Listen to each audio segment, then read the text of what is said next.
State Buckeyes, the defending national champions, opening against a team that beat them last year for the first time ever. Chris Fowler, Kirk Herbstreit, Heather Cox on the field. What a punctuation mark to a very compelling Labor Day weekend. We're going to get some questions very soon about this Ohio State quarterback competition, which has been the talk of the offseason. It really has. And Urban Meyer obviously has done probably as good a job as he could of keeping this very, very quiet until that first series when one of the two will eventually go out there. I think for Ohio State, it's a much bigger story than just focusing on the quarterbacks. It's a chance to repeat and not getting caught up in the emotions of revenge against Virginia Tech, the only team to beat them. This is kind of a business trip, is the way Urban's been talking to his team about that. And this Virginia Tech team, Chris, they know this is another great opportunity for them in this stadium to try to make this a magical home field advantage, something that's been missing in recent years. Absolutely. This is a program that has slipped into mediocrity the last 3 years, a losing record against Power 5 teams. They need to reclaim the fear factor, the intimidation of Lane Stadium at night. They will make that walk from their locker room, which is some distance away. They begin to hear Metallica's anthem, written before they were born, Enter Sandman, about a child's nightmare, and then it's up to them to use that energy around them and take it on the field and try to make it a nightmare for the visitors.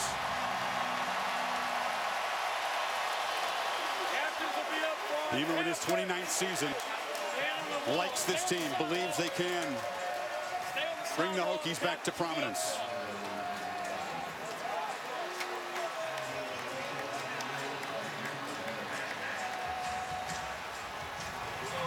It's the new indoor practice facility, and they're making their way toward the claustrophobic tunnel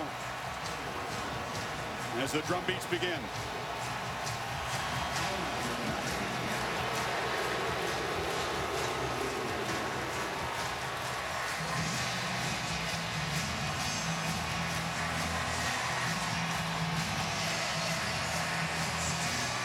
Chris, as a player, you've been working 8 months since last season ended for this moment to start the season. And if you're a Hokie, this is why you came to school here, is to walk that walk right there and to have an opportunity to play in a game like this. And in your college career, if you're lucky, you only get a few opening nights. And you get one against the defending national champions and #1 team.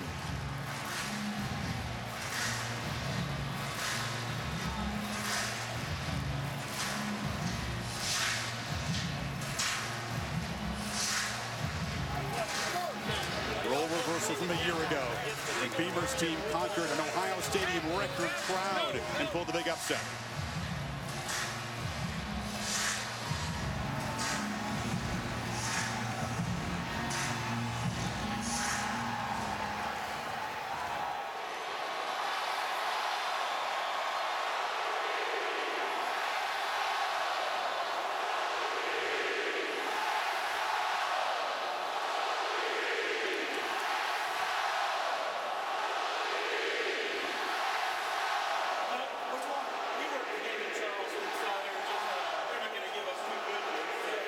The captains come out for the coin toss, and Metallica will begin in a few seconds.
have played in hostile houses before, but this is Urban Meyer's first trip to Lane Stadium.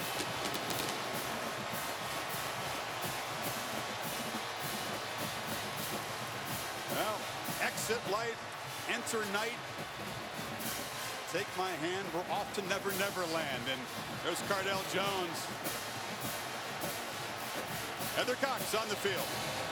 Hey, Chris, Urban Meyer has remained steadfast. He will not reveal that starting quarterback until the first snap. But what I can tell you, Cardale Jones took the majority of the first unit reps in warmups. Now, Urban said he wasn't playing any games waiting so long. He said simply it was a very tough decision. He did meet with both quarterbacks on Saturday individually to tell them the news. Now, what I find interesting, he did not address the entire team to tell them the news. He said simply they figured it out on Sunday during walkthroughs. Now, Urban did say there's a chance that we will see both quarterbacks. And Chris then even joked he might shock the world and have Braxton Miller come out and take that first snap.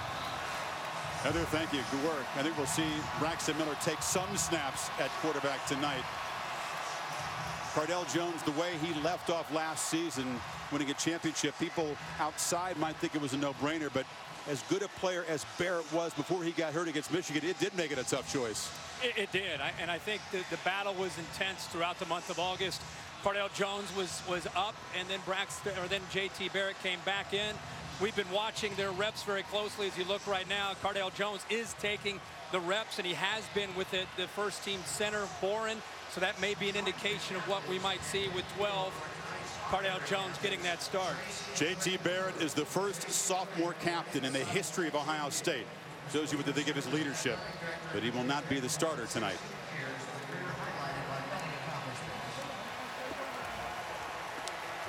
It's an ACC crew.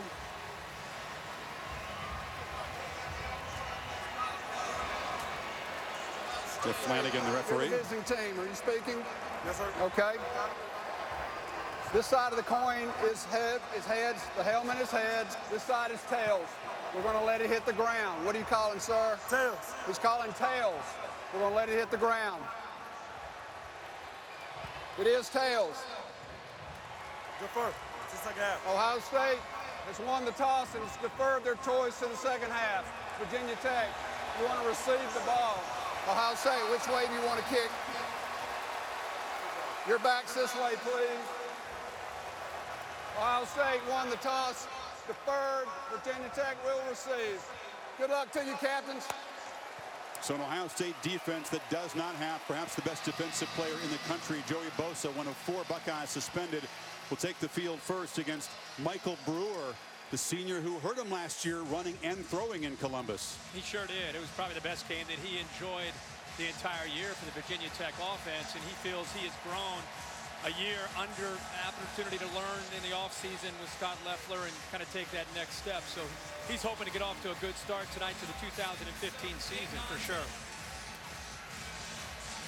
Chris, you talked about JT Barrett going out. He's talking for the team. Think about over 100 years of football. First sophomore in the history of a program to go out there and represent his team. You were a captain, you know what that honor is, but it's got to be stinging inside a little bit for JT because he knows it was a close competition. You have to be supported to Cardale Jones as he was last year after he got hurt. And I think if there's anybody that can take it, it's JT Barrett. It'll be fascinating to watch the Buckeye offense with all their different components take the field. But first up, it'll be the Hokies trying to feed off of all this energy on the edge of the field. What they do with it on the field is up to them now.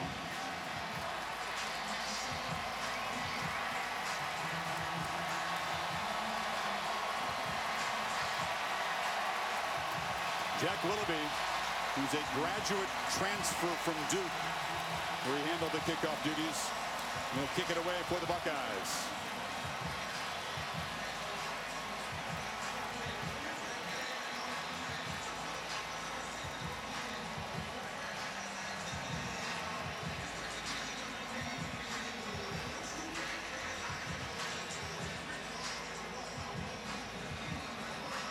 It's Kevin Asante and Derwan back for.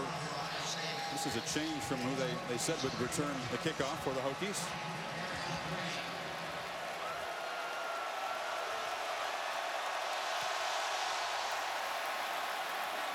Olivia's boot is high and deep and will not be brought out. Michael Brewer had a month and a half to learn this pro-style system. He was a run-and-shoot quarterback at Texas Tech, and throughout his high school career, he feels much more comfortable tonight than he did a year ago. And that's just it. Lake Travis High School ran an offense very similar to Texas Tech. He ends up going to Texas Tech and all of a sudden walk into more of a pro-style system. It wasn't just learning the offense.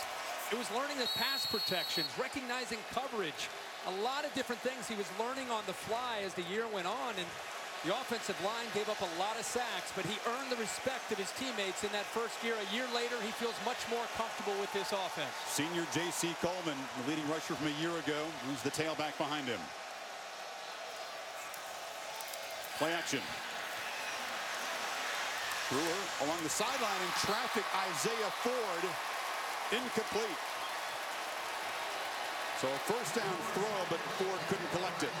It's a good call on 1st and 10 with a defense pinning its ears back. A little misdirection bootleg to try to find Ford on the backside. Here's this offense from a year ago, and they struggled. You know, they played well against Ohio State, and everybody got excited about Brewer and the direction that they might be going. But injuries and turnovers and the youth that they played around Brewer really caught up to him, as you can see. He was too much of a gunslinger last year, threw 15 interceptions.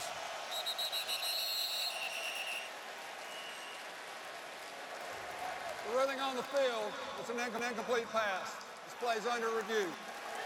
Andrew Panucci of this ACC crew is the replay official. Let's take another look at whether Ford was able to make that catch. It was immediately signaled incomplete.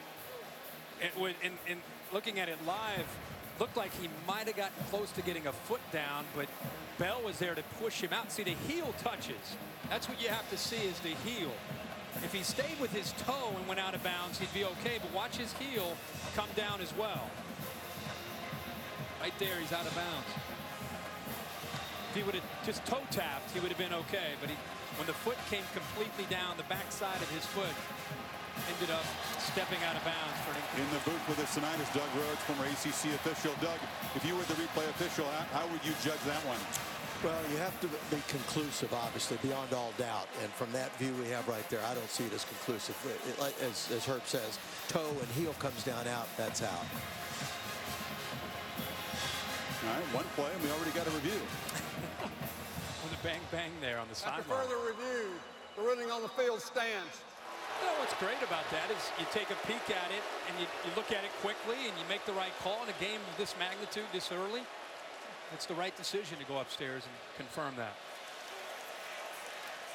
And they trust Brewer on a first down throw right in the traffic on that sideline. I really think that with him throughout the winter and the spring to get the quizzes and the tests to just learn the different aspects and nuances of this offense, I think you'll see him play better. But the guys around him are a year older.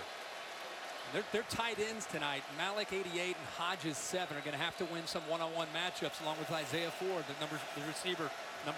Yeah, they're both flexed on either side. They hand it off inside in heavy traffic in the middle.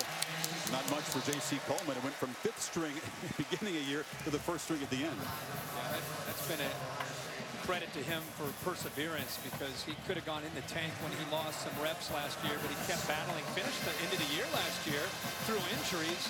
Finished with 3 of the last 4 games over 100 yards. Here's where Brewer was so good in Columbus, Kurt. 3rd and long. They need 7.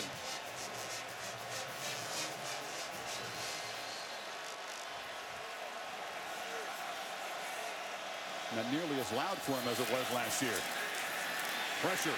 Dodges it for a while, but now is brought down for a short loss. So it's the Buckeyes getting a sack from Darren Lee, the linebacker off the edge, was there in a hurry. Ironically, we're going to be talking about a Bear defense a lot tonight, but it's from Virginia Tech. Look what Ohio State does here on 3rd down. They're in their own Bear defense, and it's this man right here.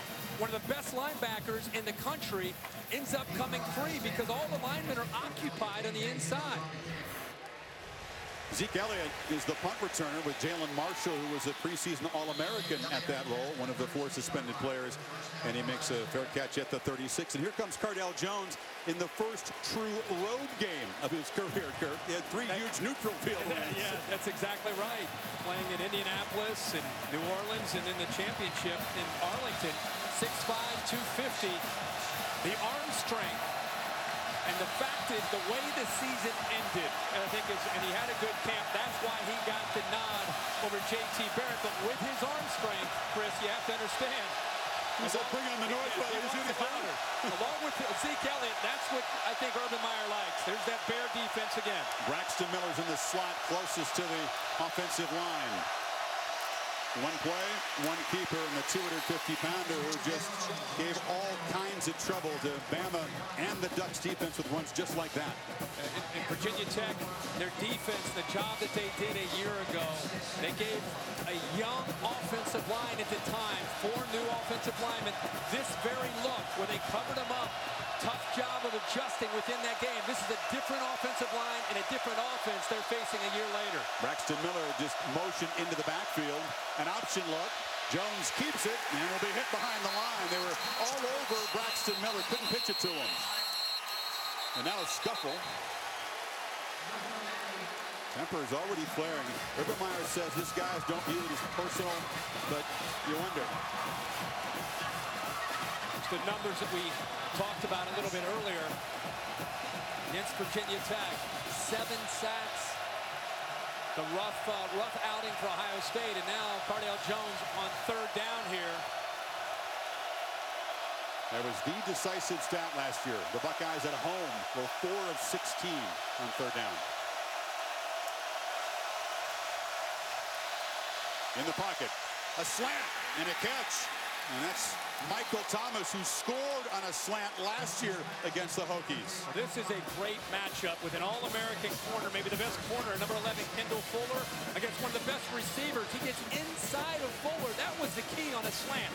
Fuller gave away the inside, which allowed the quarterback that time, Jones, to stay in rhythm with the tall, lanky Michael Thomas at 6'3". Great throw there on 3rd down, but a good route by Thomas to work inside against Fuller. This will be a great matchup all night. 2 first-round prospects.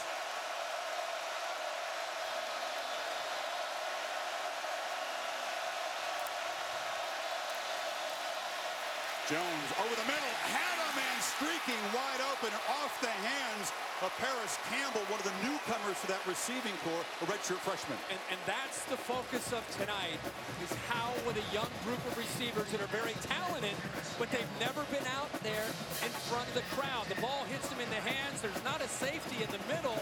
This is a touchdown if Campbell holds on. There's the pressure. They go low on the bigger Jones. They get pressure, but the ball was thrown right on the money by Cardale Jones, just dropped by Paris Campbell. Otua Palaka is the man who pressured and hit Jones just after the throw. On 2nd and 10. Pressure again. Big fella escapes. Stiff arm. He's very hard to tackle high. That was the defensive end, Daddy Nicholas, who brought him down. Chris, that's what you miss without a J.T. Barrett. We've got a little scuffle there. I think we got a flag that came in. But you don't have with Cardale, it's more about his arm. He can run, but he doesn't really have the fast twitch. And Nichols, who we saw last year in this game, has tremendous speed, takes care of the edge of that defense, and brings him down. After the play was over, unsportsmanlike conduct, number 50 on the defense. That's his first unsportsmanlike conduct foul. Penalty is 15 yards. It's a dead ball foul, so it's still 3rd down. Well, they're moving the Buckeyes back. He said 50 defense. Number 50 on the offense. You mentioned Jacoby Bourne, the center for Ohio State. You and I are digging in our first week of the season. We're looking at Virginia Tech 50. Where the ACC crew flags Bourne. Tempers are high. These guys have waited all off season for this game. And there have been some scuffles and some intense stuff out in right corner. After the play, there's Bourne. He had Luther Matty on the ground. So 3rd and 21. Jones has room. And is brought down short of the 1st down inside the 35 by Chuck Clark, the safety. Well, you may not have the quickness of a Barrett or a Braxton Miller, but boy, he can go when you give him a chance to build up his momentum. Again, he's a larger quarterback. Guys understand all week they've been hearing about going low on these big backs like Zeke Elliott, but even Jones. But it gives him a chance here now on 4th and manageable to be in 4-down territory. 16 yards in the run. They will apparently go for it. They need about the 29-yard line. Elliott has yet to have a touch, goes in motion. And now they throw it to him, and he is wide open, right on cue. The man who rumbled through 3 defenses at the end of the season makes an impact as a pass receiver. But Desmond Fry had Zeke Elliott man-to-man, and he couldn't get out there in time to be able to take him. You see him going in motion. You got 3 receivers. There's a lot to get through, and there he comes over, but he's too late. Well-designed play there by Urban Meyer and his staff to give Zeke Elliott time to get out of the flat and use those 3 receivers just kind of as decoys, as rubs, to prevent the safety from getting unplaced.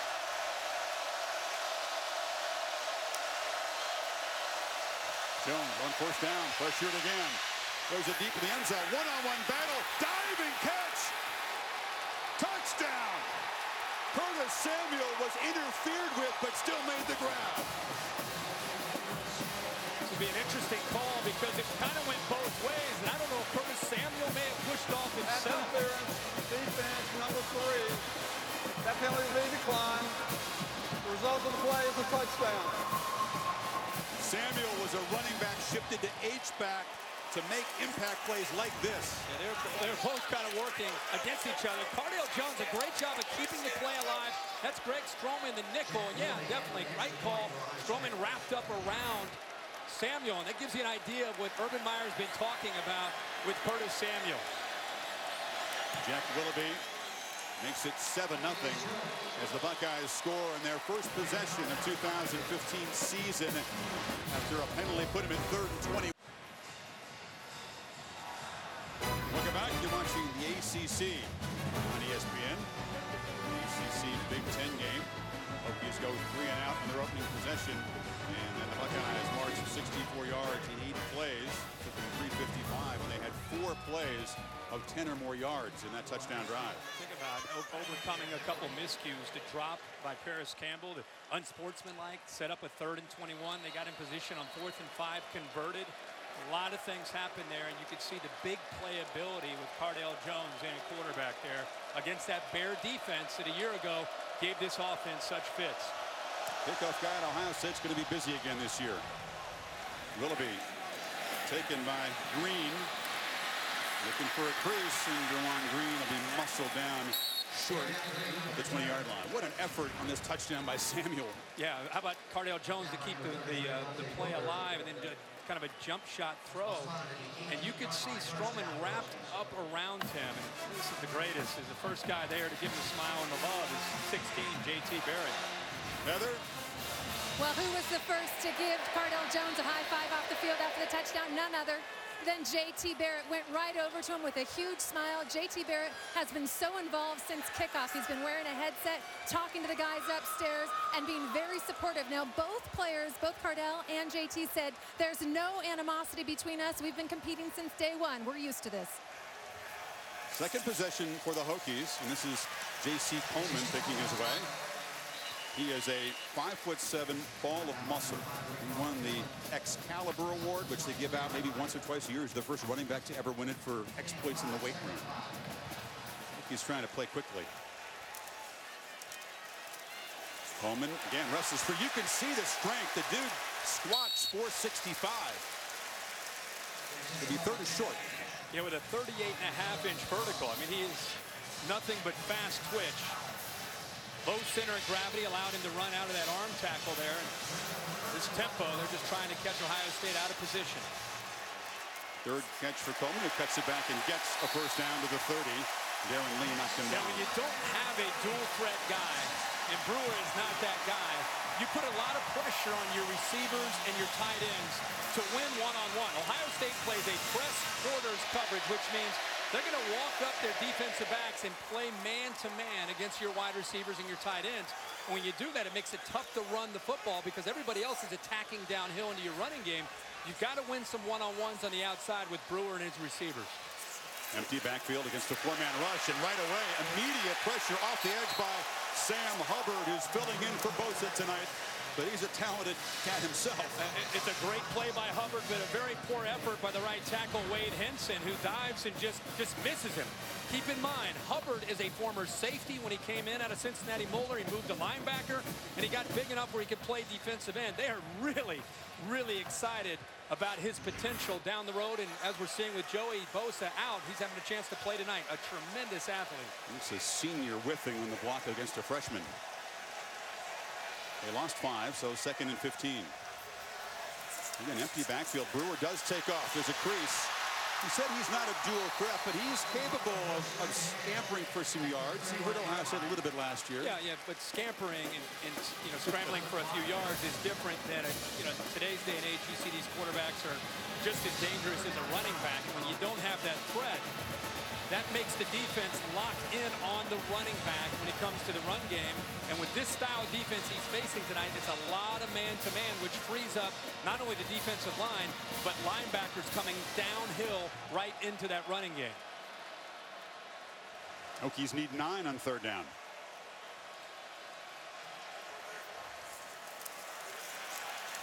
Brewer delivers far side, broken up by Eli Apple.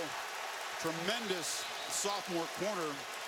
Wonderful freshman year for the championship team. Yeah, with Duran Grant moving on, Eli Apple takes over as kind of the elder statesman in the secondary, especially a corner. This ball's thrown to the inside. It's great coverage by Apple, but the ball's got to be thrown closer to the sidelines. Apple has great position there, and the only chance Brewer would have had is give his receiver a little bit of room to work with and push him towards the boundary. Ball was thrown too much to the inside.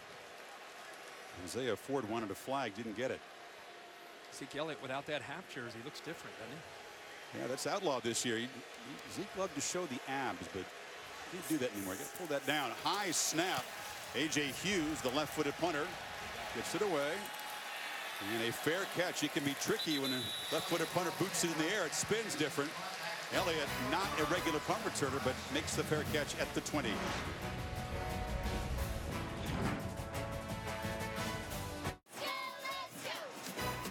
ESPN College Football is presented by Quicksilver from Capital One.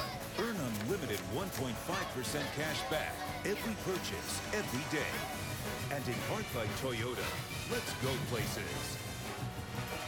Impressive start for the Buckeyes. Lead 7-0 and begin their second possession at their own 20. 8 plays. There were 4 runs and 4 passes called by Ed Warner, who takes over as play caller, with Tom Herman moving on to Houston as the head coach. Interesting 3 receivers there into the boundary. The first running attempt for Elliott, who breaks free. Zeke Elliott, nothing but green grass in front of him. Touchdown, Ohio State. Lightning strikes from 80 yards out.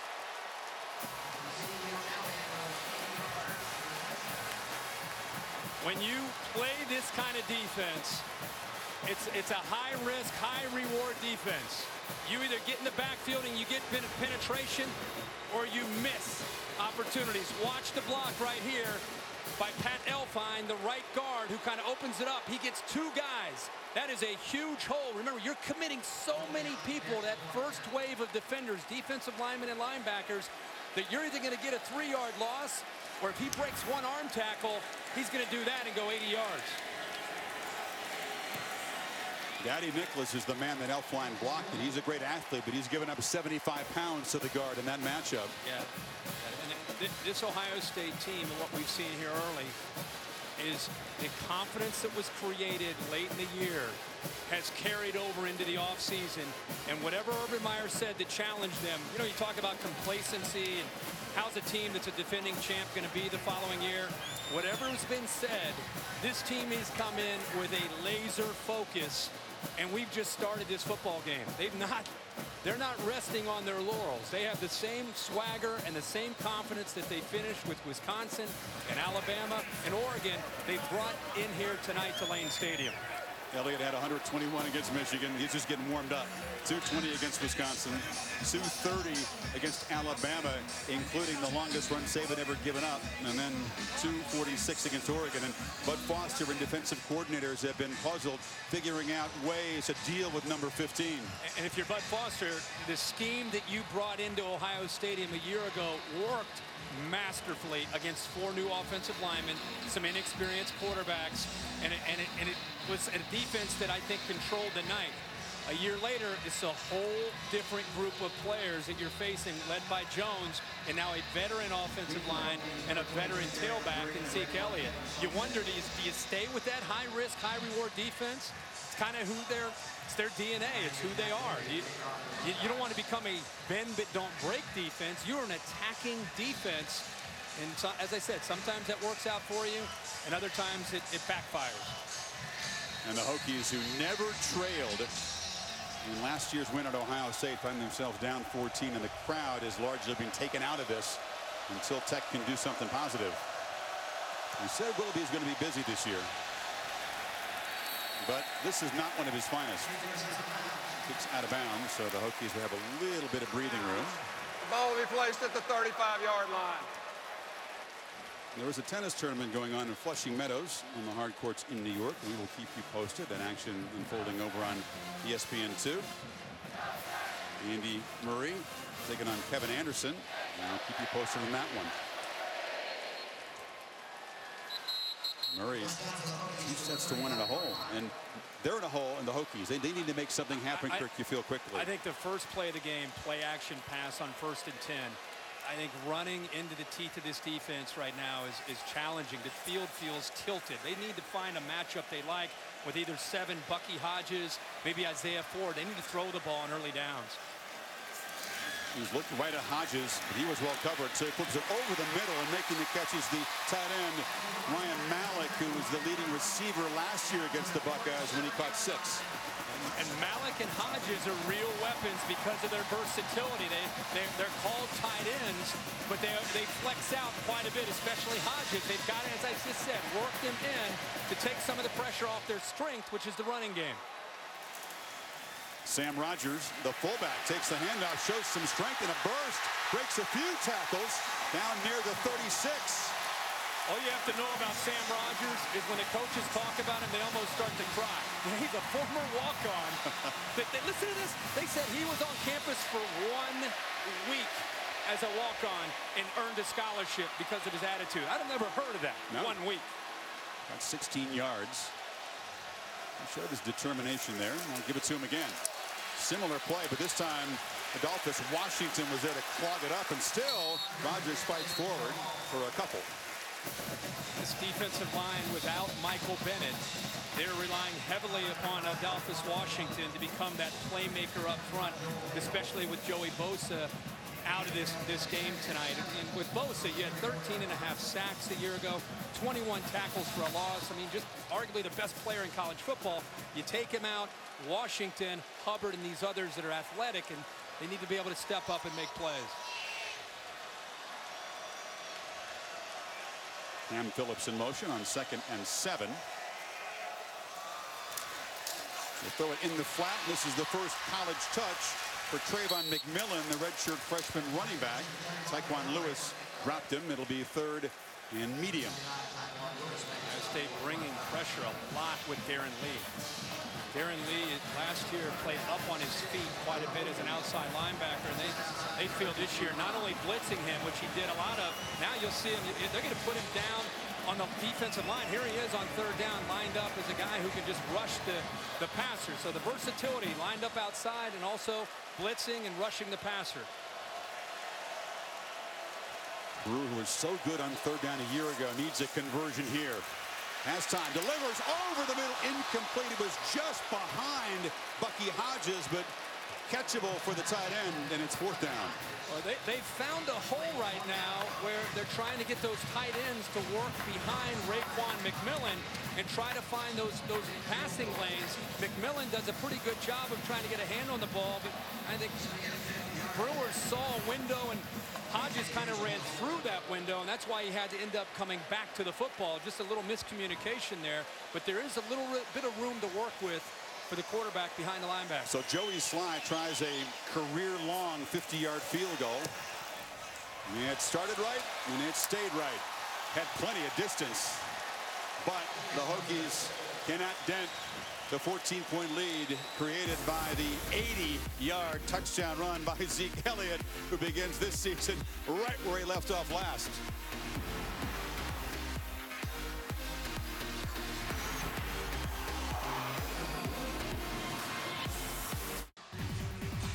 You know, the indispensable app for sports fans, especially college football fans, the Watch ESPN app. Visit watchespn.com. You can stream every game live when you're on the go. Endorsed by all of us here in the booth, especially the guy to my right. I love it. And the Buckeyes have scored touchdowns in their last 2 snaps. Take over at the 38.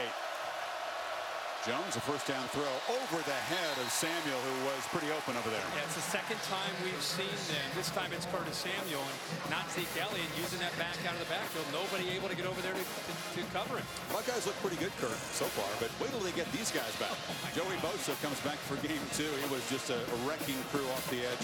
Jalen Marshall, a very versatile player. Dontre Wilson and Corey Smith, all suspended for violating team policies. It wasn't the same policy, 2 different situations, but they're all back next game against Hawaii.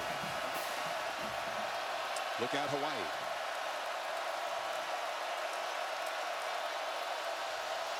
Option look, and they let Jones keep it as they covered Elliott, and he falls forward for a 2-yard gain. Corey Marshall stopped him. This Hokie defense needs to do something, you figure, very quickly here, because the crowd is gone. Right? Especially here on third down. Chris Braxton Miller is changed his number from 5 to 1. Sat out all of last year inside the locker room, still one of the great leaders of this team. I would say he's one of the more explosive players with the ball in his hands that there is in college football. He's not had a chance to show anything yet tonight, but keep an eye on him as this game continues to go on. Crowd trying to make it tough for Jones on 3rd and 7. Good protection, fires to a wide open Nick Bennett. First down across the 45-yard line as they involve the senior tight end, who's going to be a big part of the offense tonight. A little bit of confusion here, I think, on 3rd down by a defense that typically they like to get into your face. Bennett's right here. He and Paris Campbell, watch the route. Combo route, they work together, and you can see 2 defenders kind of carry downfield with Campbell, and made it an easy read for Jones to make that throw underneath to the big tight end, Bennett. 4 of 6 start for Jones and a touchdown. Hokies are pointing at Ohio State.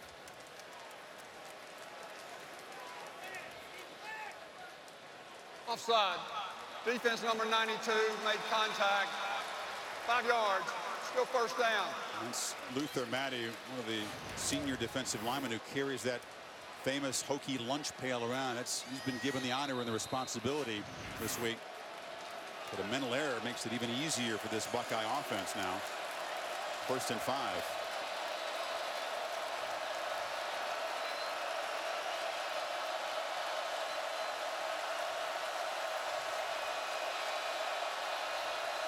Play clock at 5. Jones again, excellent protection. Delivers a low throw, and Braxton Miller showing the skills. A diving catch. You're leaving a sophomore alone here against Braxton Miller. This is his first catch as a receiver. What a catch it is. He lays out, gets his body underneath as he turns. And now Braxton Miller lined up. It's under center, or in the shotgun here to take a snap. It's the first Wildcat look for the 2-time Big Ten Offensive Player of the Year. He can't shake a tackle. Miller is a guy who had 1,200-yard rushing games as a quarterback and 30 rushing touchdowns. As a passer, only had 1 multiple interception game. He says he can throw well still. And that's the wrinkle within this offense with Braxton Miller now as an H-back, that you'll probably see that package will grow and grow as the year goes on. That's his first direct snap of the night. Jones now back at quarterback.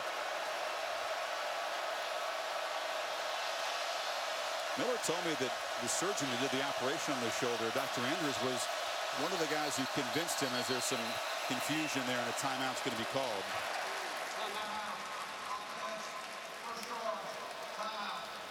But that was instrumental in Miller's decision to shift positions. He was worried about wear and tear on the shoulder.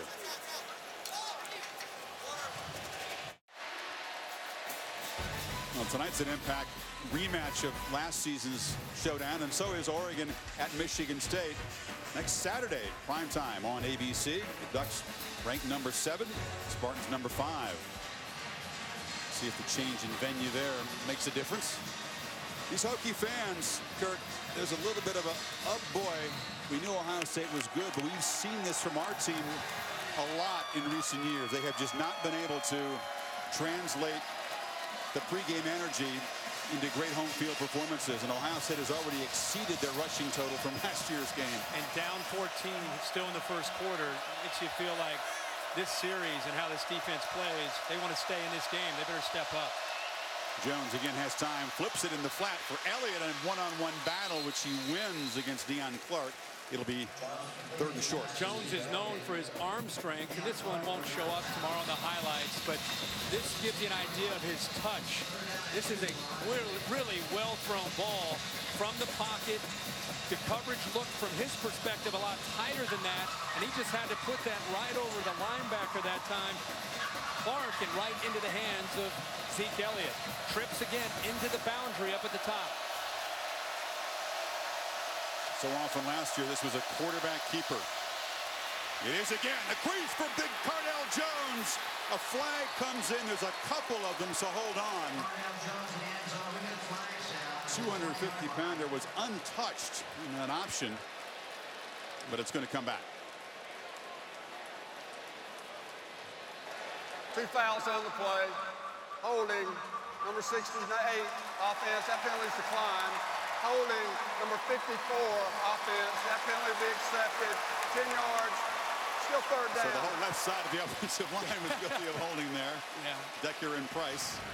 They wanted to get, here's the left side right here, obviously. Decker has a double team here with the tight end. They're optioning the in man on the line of scrimmage. There's the hold right there. You can see it. That's why the hole was so big. An offensive line that will take a lot of pride in playing well tonight, because they did not look good last year against the Hokies, but they became a great O-line by the end of the season. 3rd and 12. Tech desperately needs to make a play here.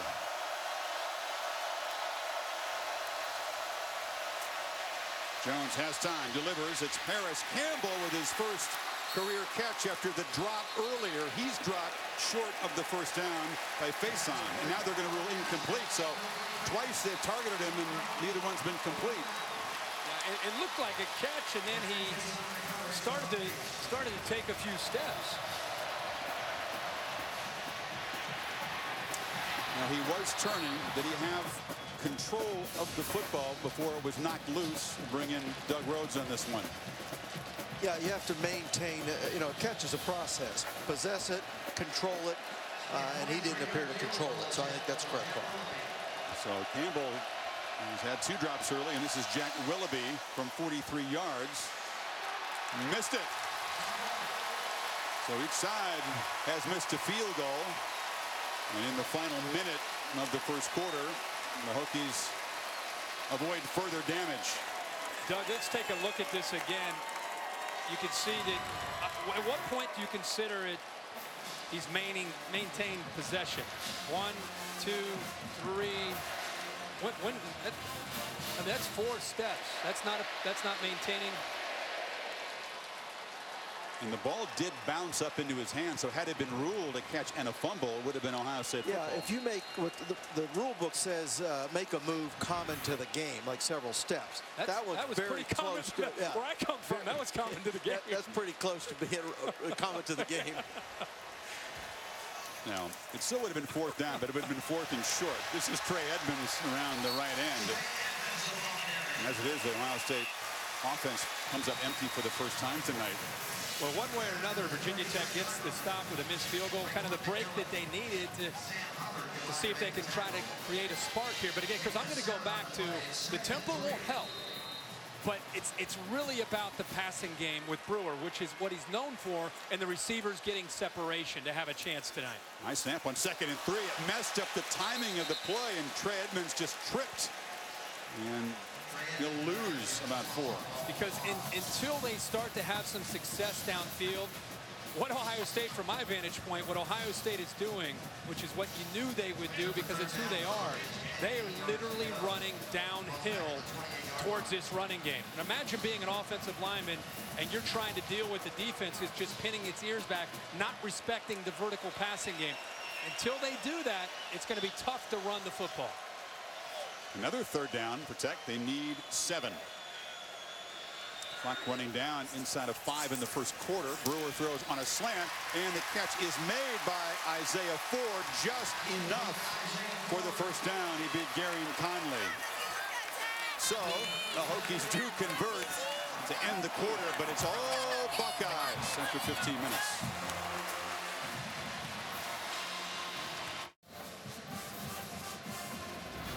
Watching the ACC on ESPN. Beginning of the second quarter, dominated by Ohio State. Total yards 205 to 56. 80 yards and a Zeke Elliott touchdown run. Jones to Curtis Samuel, touchdown pass on the first possession of the game. And now Michael Brewer and the Hokies, after converting on 3rd down, desperately need to create something. Get the crowd back in it. Give the defense a rest.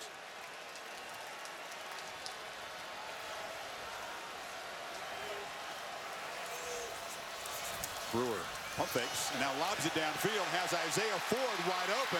A flag comes in as the receiver tight ropes to the 32. The flag was in the backfield. Holding against the Hokies will wipe it away. Holding, number 57, offense, 10 yards, still first down. We got the sophomore guard Wyatt Teller negated a 31-yard pass. And that was the first time where they tried to attack. And we just keep talking about attacking man-to-man. You've got to hit some plays. That was a slant and go one-on-one against Eli Apple. And it's a matchup that Virginia Tech with Brewer and Ford they feel comfortable with, but the holding call negates it. And Scott Leffler says you're going to get about 4 shots downfield against an Ohio State defense this good. There's a change at quarterback now. Brendan Motley, the junior from Christiansburg, Virginia, is in there. It's a low snap. He's going to pick his way and actually finds a little crease and barrels forward. It'll be 3rd and 3. At 6'3", 221 pounds. See Motley with some natural instincts to run with that football. And I just talked about when you take the threat away from a dual threat quarterback, puts a lot of pressure on your passing game against this kind of defense. And you've got to be able to throw the ball to be able to open up the running game. Well, Motley can give you a little bit of something in that backfield to make the defense have to be aware of his ability to run. It's tough to come in on 1st and 20 in your first possession, though. He hands off to McMillan, who cuts back. Trayvon McMillan diving near midfield. He almost broke it. And again, his first college football action almost made a huge play. A couple great blocks. Ryan Malik, the tight end, 88 to your left, and watch 45, Sam Rogers. He gets 2 of them right there. And then downfield, that is tremendous effort there. We've heard all about Sam Rogers having a great camp, the leader of this team. He really opened that up for McMillan to be able to pick up those extra yards for the first down. And Joshua Perry, the linebacker, grabbed an ankle to perhaps prevent a touchdown.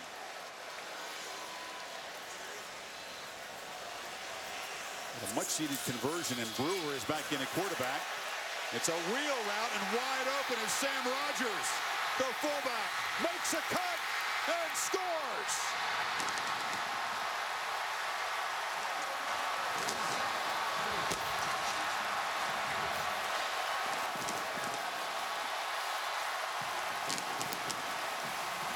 And now Lane Stadium is alive again, 51 yards.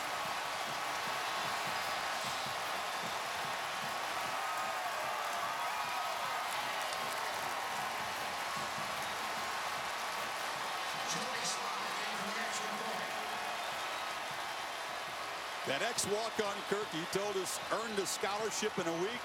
He's not just a gutsy leader, he's a football player. He sure is. He makes plays for this team. Slides the extra point in. A much-needed 74-yard, 6-play touchdown drive as the Hokies cut the lead in half. Sam Rogers didn't catch but one touchdown pass last year. That was against the Buckeyes. Both career touchdowns against Ohio State.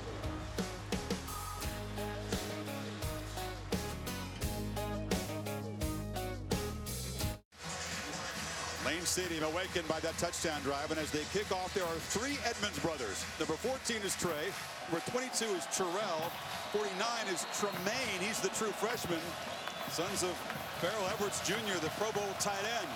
This may have never happened before, Kurt. I've never seen that. Seen 2 brothers, but how about that, 3? They don't get a chance to make a tackle because Sly boots it deep, but we'll see them on all the kickoffs tonight. Let's go back to that touchdown. A great call here by Scott Loeffler. Rolling the quarterback to the right. Here's your fullback who's going to eventually slide out. But watch the action going this way, how it draws the attention of the linebackers and the safety. Action goes away. Freeze it right here. You see the receiver going this way, takes Eli Apple, so there's nobody down in this area. And here comes the fullback. He just leaks out. Nobody picks him up. The big fella, Tommy Shutt, tries to pick him up, but to no avail, and then not giving up on the play. That's a corner. Eli Apple trying to make that play in space, and great effort, and again, to get into the end zone by Sam Rogers. And the touchdown brings back the crowd noise, trying to make life tough on the Buckeyes. Jones handed it off to Elliott and tried to make a block. Tailback didn't need much help. Got about 11. We talked about Rogers. He's covering kickoffs. He's blocking people. The shimmy. How about a little shoulder shake there by the big fella? Eli Apple's had some highlights in his career. That will not be any fun in the film room. No, it will not. And Braxton Miller in the ball game, in the shotgun. High snap, Miller, hesitation. Makes a cut, but just runs into heavy traffic. So 2 carries, short gains for Miller. That defensive line playing that bare front, doing a better job of getting off blocks on that play. We've not seen a lot of that. Ohio State has dominated up front in the trenches. Such a different story from a year ago when 4 of the offensive linemen were new faces with an inexperienced quarterback. Now, tonight, they've been playing well, but Virginia Tech showing some life on that play. Daddy Nicholas ripped off Miller's helmet, so he's got to come out of the game. 2nd and 8, another high snap, and again traffic. Jones looking for room. Flag comes out as the big fella picks his way near the first down marker, but again it's in that holding zone.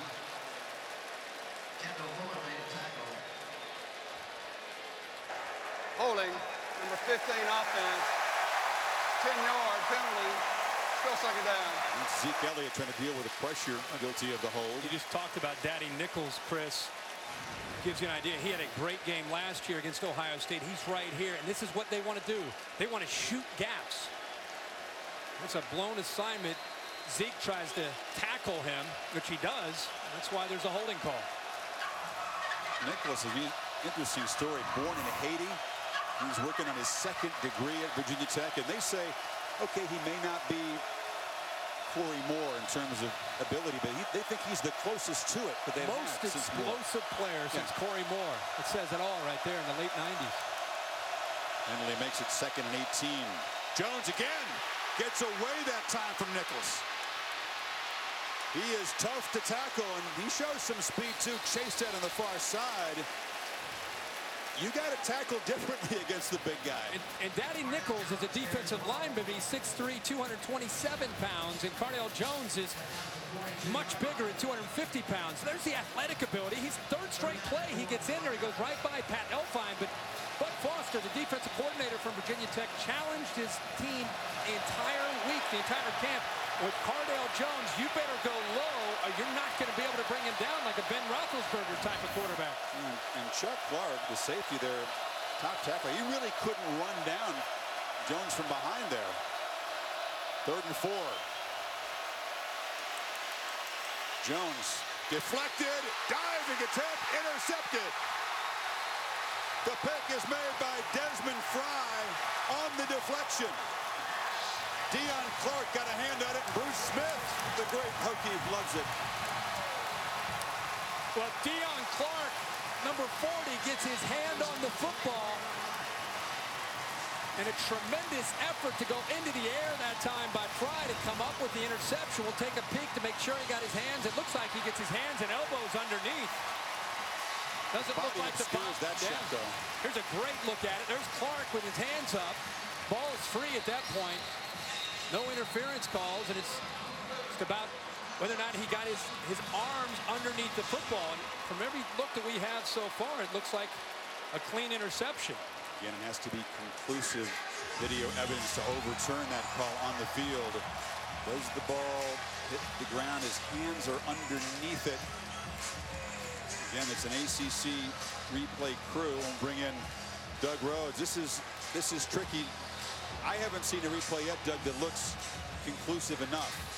Well, in this case here, it's important to realize the ball, it's possible for the ball to touch the ground, and that's okay as long as it's under full control when it touches the ground. But the ground cannot become the third hand that allows him to catch it. Right. So in this case here, indisputable beyond any doubt to turn it over? No, it's got to go with the interception. Yeah. Like Fry's hands were underneath the ball, then it popped up.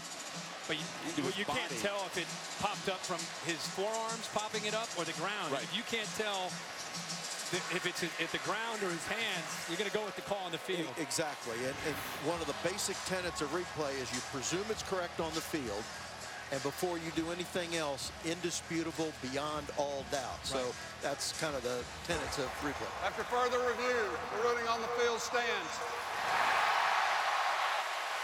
So Deion Clark, the top returning tackler, the disruptive linebacker, he makes the big play to pop it up in the air, and an athletic diving pick by Fry. We talked about when they were down 14, they needed to spark. The missed field goal by Ohio State. The next possession, they go down and they get a touchdown by the big guy, Rodgers. Now their defense goes back out on the field. They create a turnover off of the tip. They get the ball back to the offense, and Brewer's on the sideline. And Motley, who gave him a little bit of something with his skill, his ability to run the football, is back out there. Yeah, he began the drive at quarterback, and then Brewer came in and threw the touchdown pass. Motley again takes off.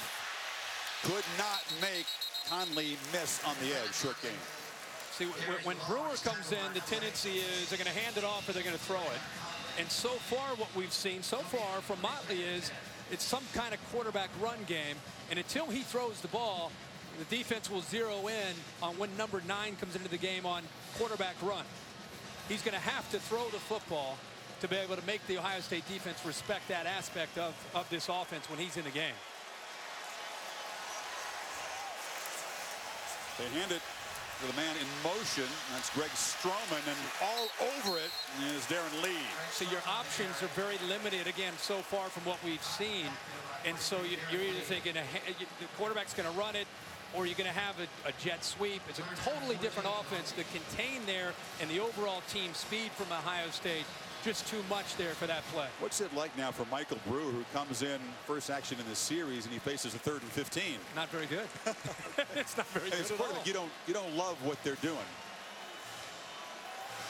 You got to find a matchup, and this is where Bucky Hodges could come into play right here. Also, the other tight end right here, Malik.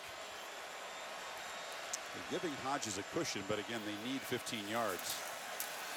Brewer flushed, throws, diving play made. He was very near the line of scrimmage. They're calling it a catch at the 35-yard line. Wow. Malik is the big tight end. Terrific catch.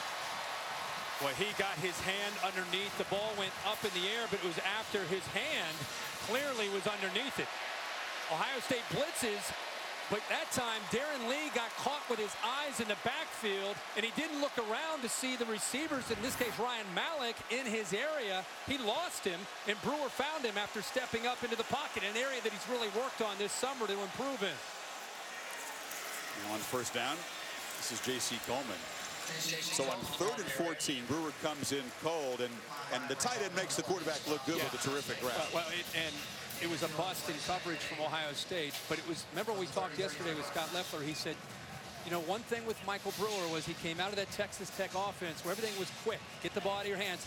He's had to learn how to climb into the pocket. Climbing into the pocket in more of a pro-style offense, especially on 3rd down, is your friend. And that time he did climb up into the pocket, and that's what bought him the time to be able to eventually find Malik.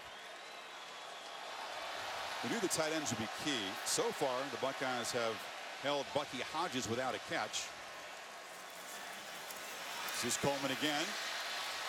Tough little customer, a short gain there. Joshua Perry stopped him. Now it'll be 3rd and long again.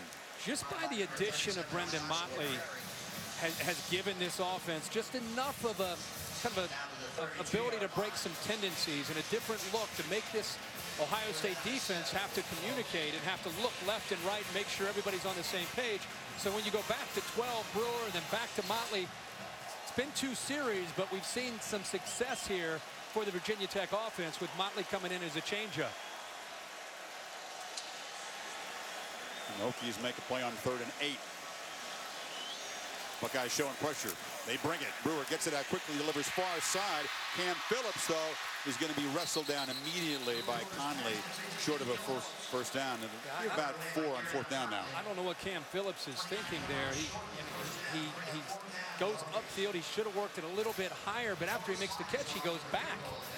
Conley's there, and then you've got 4 or 5 other white jerseys. So instead of being about a yard short, because of what he decided to do with the ball after he caught it, now they're about 4 or 5 yards short. So Joey Sly missed from 50, but had the distance before. Tries this one from 46.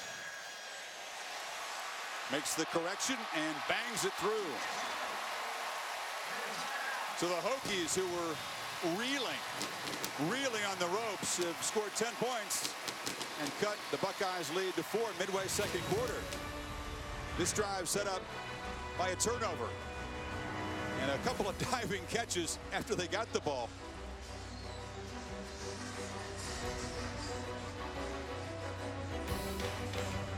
Makes the correction and knocks it down. I've been listening to you. All right, it's going to be a hot one in Blacksburg tonight. Buckeyes and the Hokies on ESPN. ESPN College Football, brought to you by Volkswagen. Isn't it time for German engineering? And Dr. Pepper and college football. It's a one-of-a-kind tradition. Brad Paisley is a West Virginia fan. You saw the combo jersey he was wearing as he rocked Blacksburg a free concert last night. He did play some rock and roll. He played Satisfaction with the Stones. He played Enter Sandman for the crowd here. He knows his crowd. He told me he was practicing it more than playing it. I'm sure he did kickoff again, and again, no action for the Edmonds brothers. Another touchback. Brad Paisley, friend of College Game Day. He was your guest pitcher there in Fort Worth, and Game Day is headed to East Lansing next Saturday. Great start for Reese Davis, you guys, and it'll be a lot to talk about. A pretty good schedule for week 2. And the headline game, of course, is Oregon and Michigan State in primetime on ABC. Be great to be in East Lansing. There was such a great matchup last year between Oregon and Michigan State. There he is. Hey, buddy. Of course, they did the pregame show. They'll be along at halftime as well. And the complexion of this first half has certainly changed. It's Miller in the backfield to the right of Jones, and now an option look. And again, they do a pretty good job of taking away the pitch and letting the big guy carry it, Kurt. Well, they're making him indecisive on the option. What you'd love to see a quarterback run the option, you'd love to see him just attack downhill and make the defensive end commit one way or the other. And here he starts to kind of attack, and then he starts to, I might pitch, and then the guy goes out to the pitch, and because he's bigger, he doesn't quite have that same quickness to be able to accelerate upfield. So even though he gained a couple yards, that would be a win for Virginia Tech's defense, and a good play by Deion Clark. Now it's Miller in the right slot, and they motion Elliott to the other slot. Pressure. Jones takes a shot downfield over the head of Miller, and we wondered, is this going to be the Devin Smith deep threat of this year?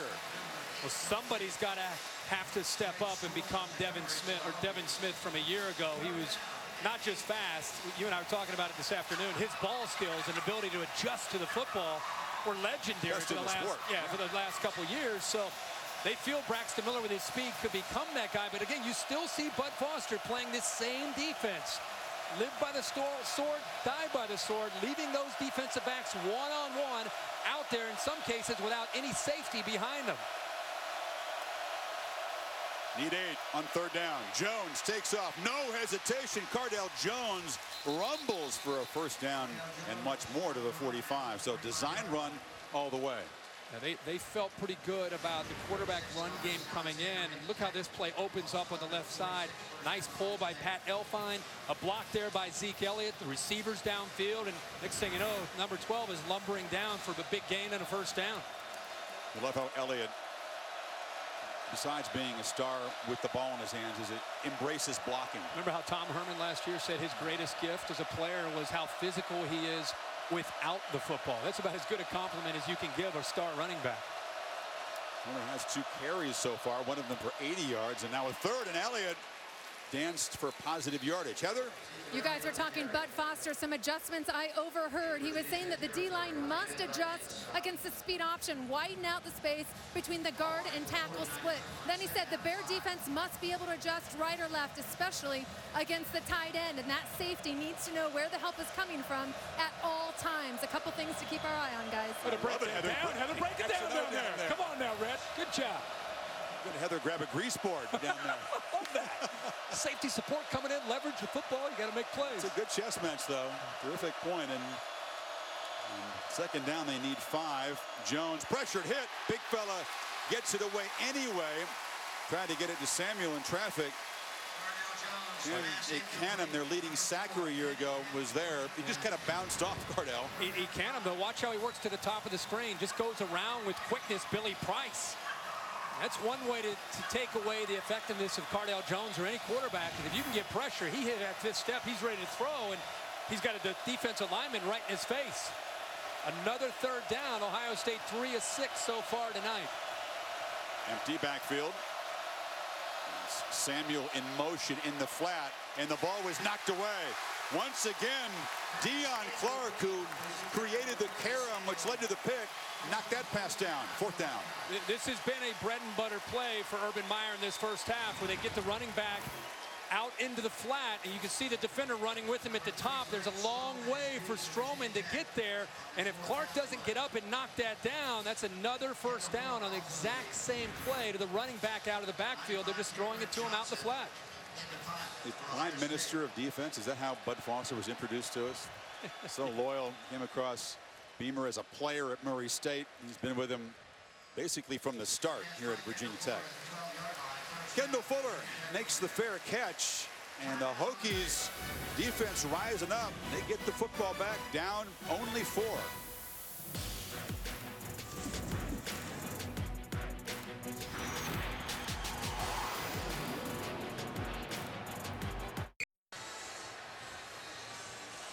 Very slow start for the Hokies, and the crowd was out of it, and Ohio State was looking very tough to stop on offense. But now Tech actually gets the ball back with poor field position with a chance to take the lead. That looked unlikely about 20 minutes ago.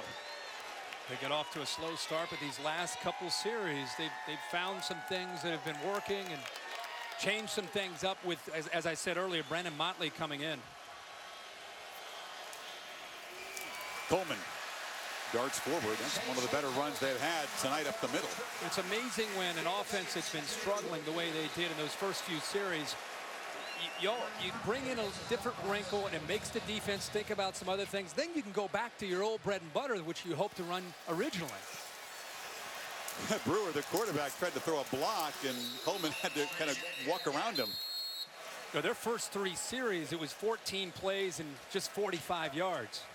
And they were going out in a hurry. And then the last 2 series coming into this one, they had 12 plays, 111 yards, and 10 points. And Ohio State had missed a field goal. They turned that into a touchdown. Then they had an interception. They turned that into a field goal. Both teams tonight are 3 for 7 on 3rd down. Hokies need just 1. They've had 3rd and long a bunch tonight.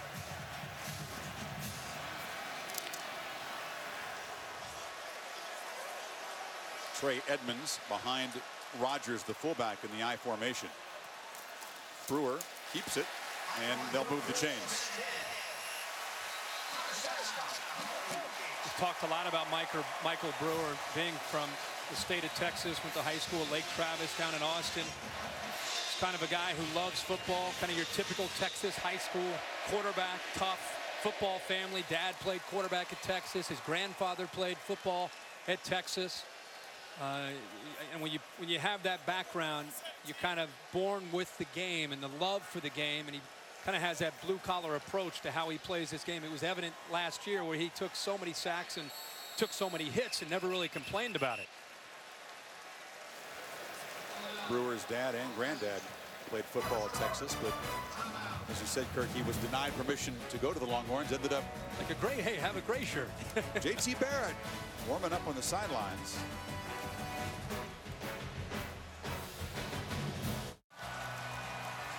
Celebrating its 11th year sponsoring the Good Hands Field Goal Nets, Allstate makes contributions to participating universities' general scholarship funds for each field goal and extra point kick. To date, Allstate has contributed millions in scholarship funds. First down for the Hokies, 3:13 before halftime.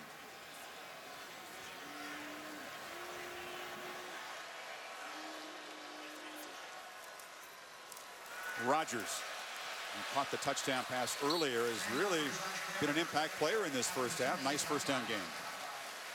I think with the adjustments from Virginia Tech, I think we're starting to see an offensive line play a lot better than they did the first couple series, where they just looked overwhelmed with Ohio State's athletic ability and strength. For these last 2 or 3 series, they have opened up some room and some running lanes for these backs in their zone read game.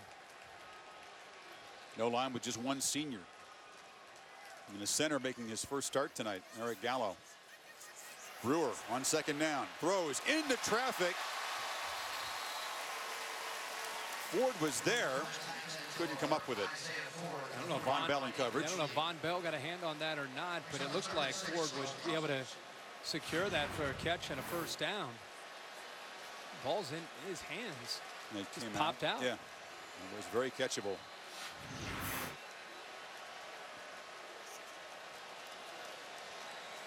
Hokies receivers have been very sure-handed tonight, though. Some excellent grabs. Yet another third down. We need 6. It's Ford in motion. Buckeyes rush 4 in the flat. Cam Phillips going backwards again and knocked down well short of the marker. They tried to get it to Phillips a couple times on third down, but he hasn't been able to get near the sticks. Conley on the tackle. Time Ohio State just rushing 4, as you said, Chris. They were showing blitz, but ended up rushing 4 and dropping 7. Darren Lee got pressure. They put him down, not always to blitz, but just as a rusher, especially with Joey Bosa out. And he got the pressure to force Brewer to get the ball out of his hands. So the Buckeyes will get the football back inside of 2 minutes to halftime. They've got a couple timeouts to work with. See if Elliott can set him up in good field position.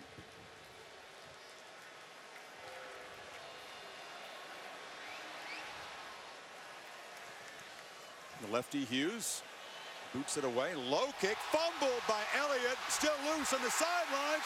Hokies have it.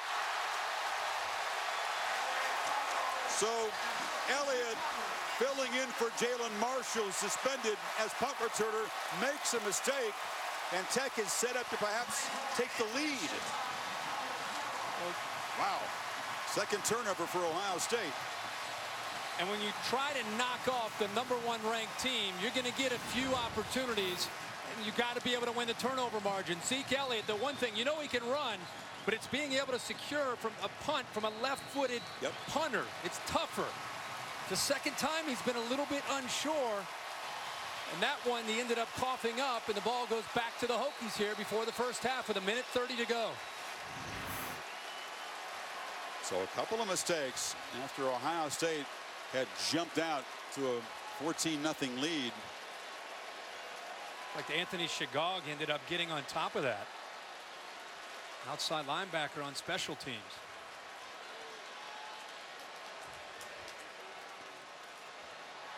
Brewer pressured, loops it downfield. Ford, jump ball, wrestled at the 2. And Brewer got hammered after the throw. Very slow to get up, but he's trotting down there now. Washington and Lewis converge on the tough quarterback. Remember how tough this guy is. He got beat up on Ohio State and a lot of other teams. 2 defenders get to him. Von Bell got lost in coverage, in man-to-man coverage against Isaiah Ford. His eyes maybe looking into the backfield. Ford got behind him, and Bell fortunate the ball didn't end up going into the end zone for a touchdown.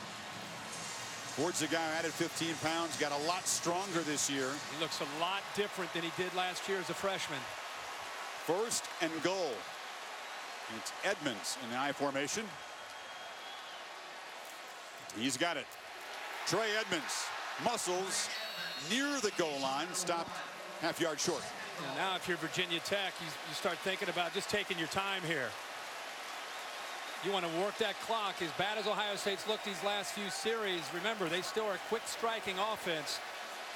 Take your time in the huddle. You work the clock down. You're at the half-yard line.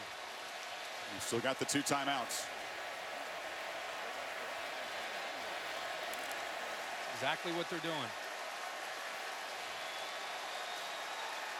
Same formation. Edmonds again.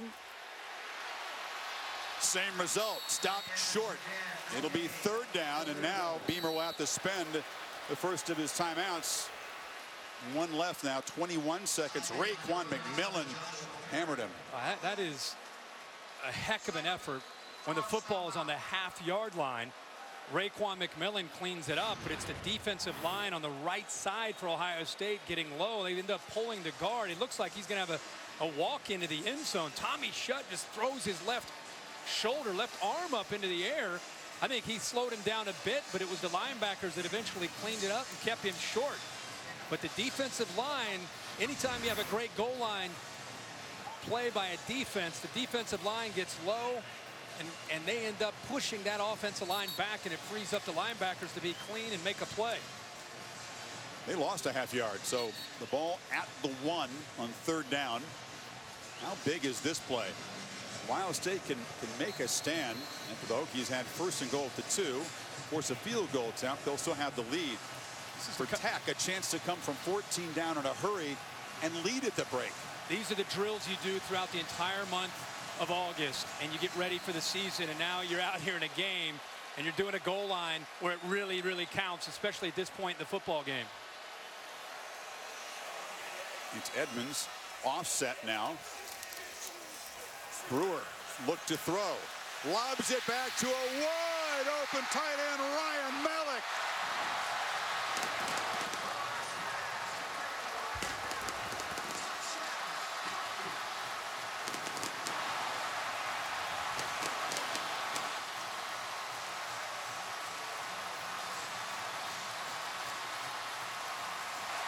And a Hokie team that looked overmatched in the first quarter has stormed back to take the lead.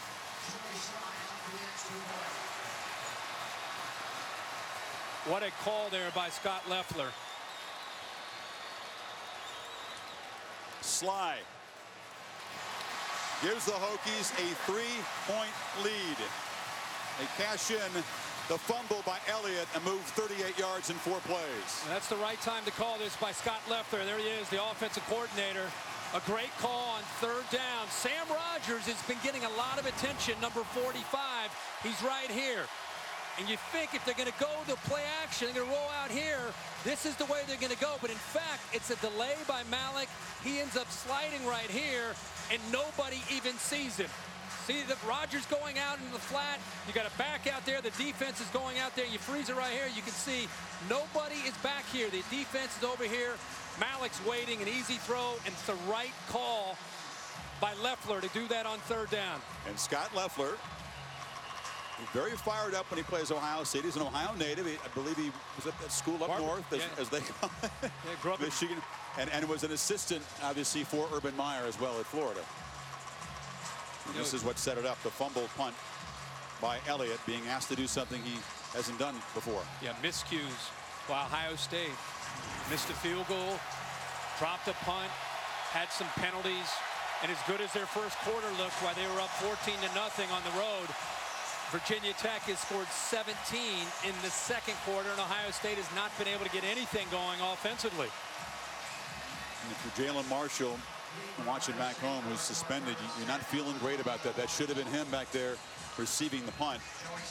Elliott has done it in high school, but this is real different. Jalen, again, Joey Bosa's, he's the focus because he's an All-American. He's such a great player. But yeah, Jalen Marshall and Dontre Wilson both obviously missed. The kickoff just drilled through the end zone. And by the way, we talked about how would the receivers do without those players. We knew about Michael Thomas. The receivers as a group have 3 receptions in this first half. They've been trying to get the ball thrown a lot to Elliott, but Curtis Samuel has 1, Braxton Miller has 1, Michael Thomas with 1. And Paris Campbell has a couple of drops. One was his fault. The other one, an unreviewable play because it was ruled incomplete in the field. Perhaps was a catch, but 15 seconds to go. Big arm, but they take a shot downfield against a high-risk defense. There is a very deep safety in this play. Instead, it's Elliott, who's dangerous anytime he touches it, zigging and zagging for about 9. Remember, Ohio State deferred in the first half. Virginia Tech had the ball to start the game, so Ohio State gets the ball to start the second half.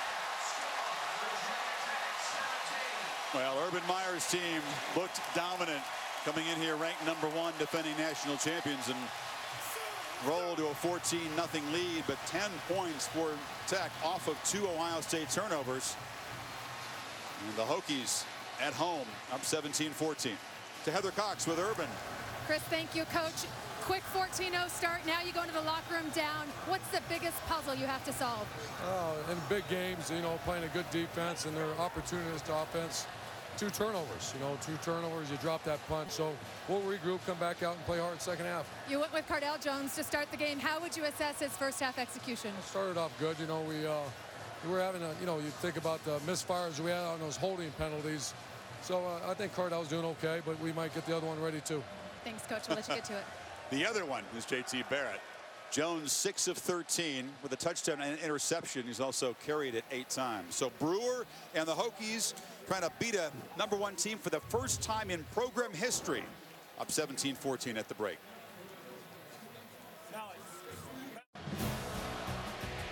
And welcome back to College Football Primetime, presented by Capital One.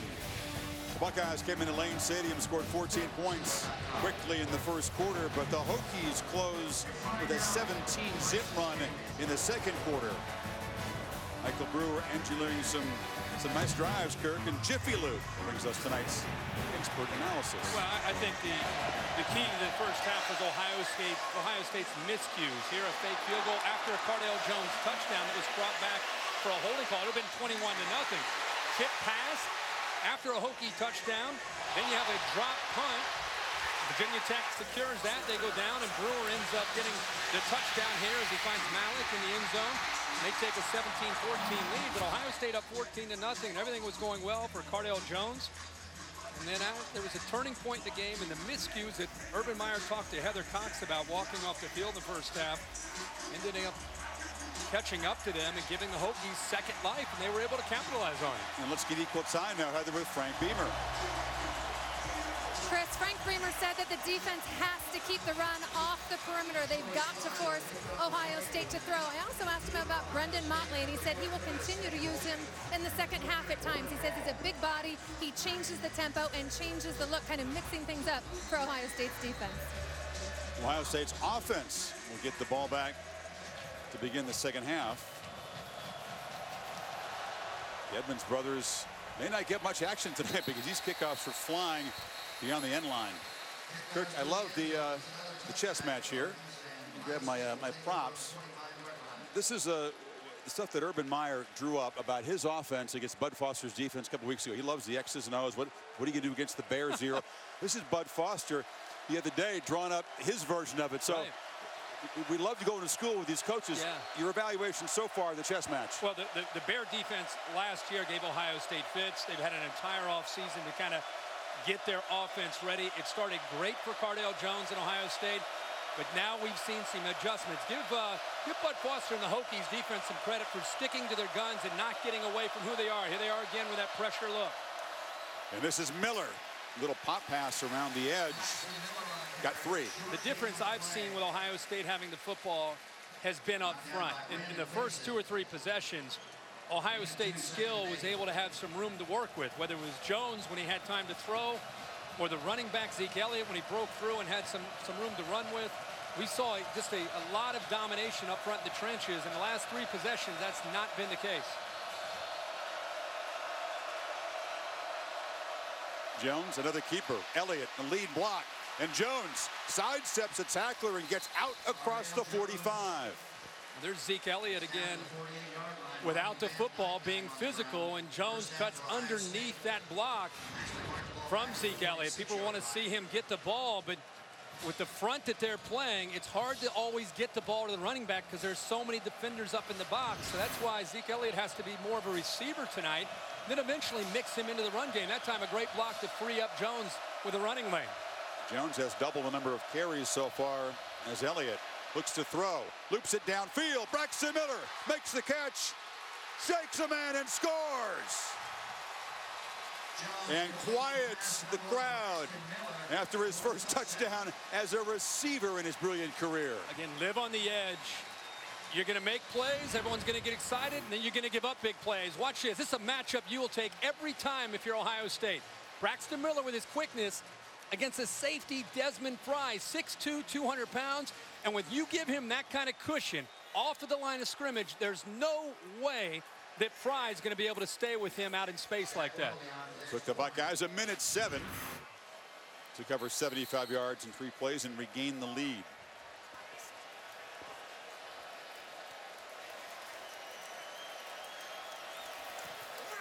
And Willoughby makes it 21-17. Interesting to see how Braxton Miller was going to be used in this offense that has so many playmakers. And now you see why they were excited about this position shift for this guy. Well, yeah, and when you put him at the age, he doesn't have to be perfect with his technique as far as being able to get off the line of scrimmage the way some of the other receivers on the outside, like a Michael Thomas would be. They have him off the line as an H. You can motion him, you can move him around, and it allows him to have a free release. And if you let him with his speed and quickness go up against a safety and you let him get to the outside like that, boy, I don't know if there's a safety in the country that can stay with Braxton Miller one-on-one coverage. There's nobody helping Fry back there behind him. You can see losing Devin Smith, Jeff Hireman, the tight end. Evan Spencer was a veteran, an excellent blocker, and could catch some passes as we saw in the championship. And then you add in Marshall, Wilson, and Smith suspended, and Noah Brown is counted on for a big year. He worked so hard, broke his leg at the end of a practice in Columbus as the season approached. So number 1 and also Curtis Samuel, number 4, figured to be very important, especially tonight with the suspensions. Yeah, with the suspensions tonight, it was a big theme coming in. A lot of talent on the outside, but not a lot of experience, except for number 3 right there, Michael Thomas. Cool to see J.T. Barrett again down there right in the middle of it, congratulating Cardale Jones. This is Juwan Green. He'll take a knee. Michael Brewer, he took a big shot late in the first half. He got sandwiched between 2 Buckeyes, was asked by a teammate, how you doing at halftime in the locker room. Yeah, I'm all right. It's going to take him a hell of a lot more than that to get me out. You like moxie from the tough guy quarterback. We talked about he's from Texas, right? Yeah. Grew up in Texas. He's a baller. He just loves this game. He's like equivalent to being a gym rat when you play hoops. He loves this game, and he took hits last year every single week. As he said, it is going to take a heck of a lot more than that to take him out of this game. See the adjustments from these 2 teams after Virginia Tech started to play a lot better there in this in that second quarter.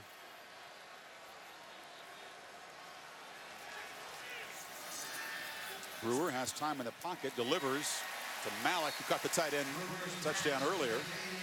Yeah, it's a good call here on 1st and 10. The reason it's a good call is they had success in the first half with Malik right over the middle in between those 2 linebackers, and they're very confident with that play and gives them short yardage here. And Edmonds converts as the Hokies are using some tempo tonight. The tempo from Virginia Tech would be different from some of the other tempos that you see when you watch college football. They're not going to make a living tempo the way Baylor might do that. But with the reason they're going tempo is anything they can do to try to wear down the Ohio State defense or to create some miscommunication or take away their aggressiveness, try to get them on their heels is what they're trying to do.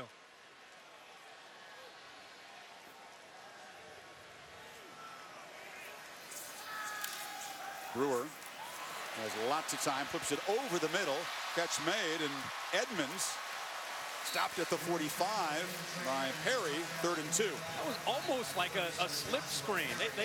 They had so much time, and they've been hitting the tight end behind the linebackers. You could see it back here, that opening, they took it away, so then he just checks it down. Playing quick on 3rd down, and they convert as Edmonds darts forward. So a couple of first downs, and the Hokies are in Buckeye territory. All of a sudden, you create some momentum, and you create a rhythm. Now they are going a little bit quicker here. Edmonds again picks his way to the corner and picks up 7 before he's knocked down by Apple. See, that's where you would miss Joey Bosa right there. Joey Bosa is known for his ability to rush a quarterback, but Hubbard that time was not able to seal the edge. They got outside of Hubbard, who's learning tonight on the fly as a young player, as a freshman. Joey Bosa is very disruptive against the run. Edmonds again hit in the backfield and smothered. So a tackle for losses. Michael Hill is a reserve tackle, makes a play. And they said he had a great camp. The sophomore out of South Carolina said they got his weight down. I asked the coaches, of all the defenders, you know, you always have one. That's Luke Fickell and Chris Ash. Who was that guy that kind of surprised you because of his effort in the offseason, the weight room? They both said Michael Hill, number 77. J.C. Coleman back in the game on 3rd and 4.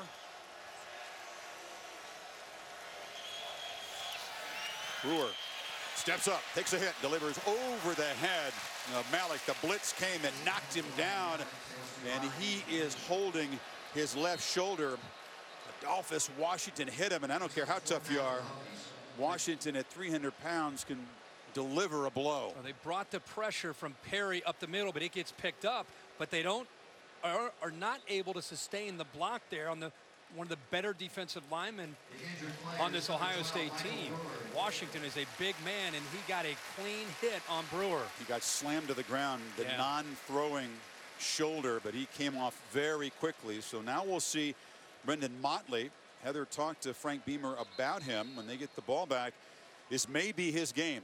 That did not look good for Brewer. Well, Heather's report talked about how he comes in as a changeup. We noticed that, more of an athletic guy who wants to run, and Brewer's going to go straight. Looks like he might go straight in, have that shoulder looked at. But Motley not really the passer. And Beamer with Motley elects not to go for it on 4th and 4 from the 43. So Hughes drops the tip. Elliott this time just clears out, lets it bounce. A flag is down. And the Hokies will down it at the 5. There are 3 markers on the field.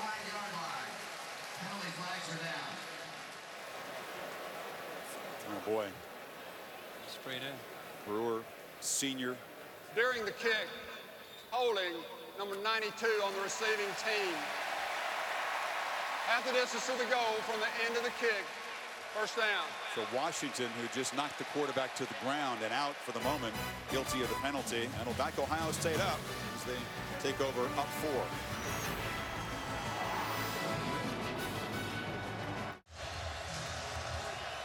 Welcome back to Virginia Tech, where you just saw their quarterback Michael Brewer head to the locker room where he is being evaluated by head athletic trainer Mike Goforth. The news on him, Chris, he will not return due to a left collarbone injury.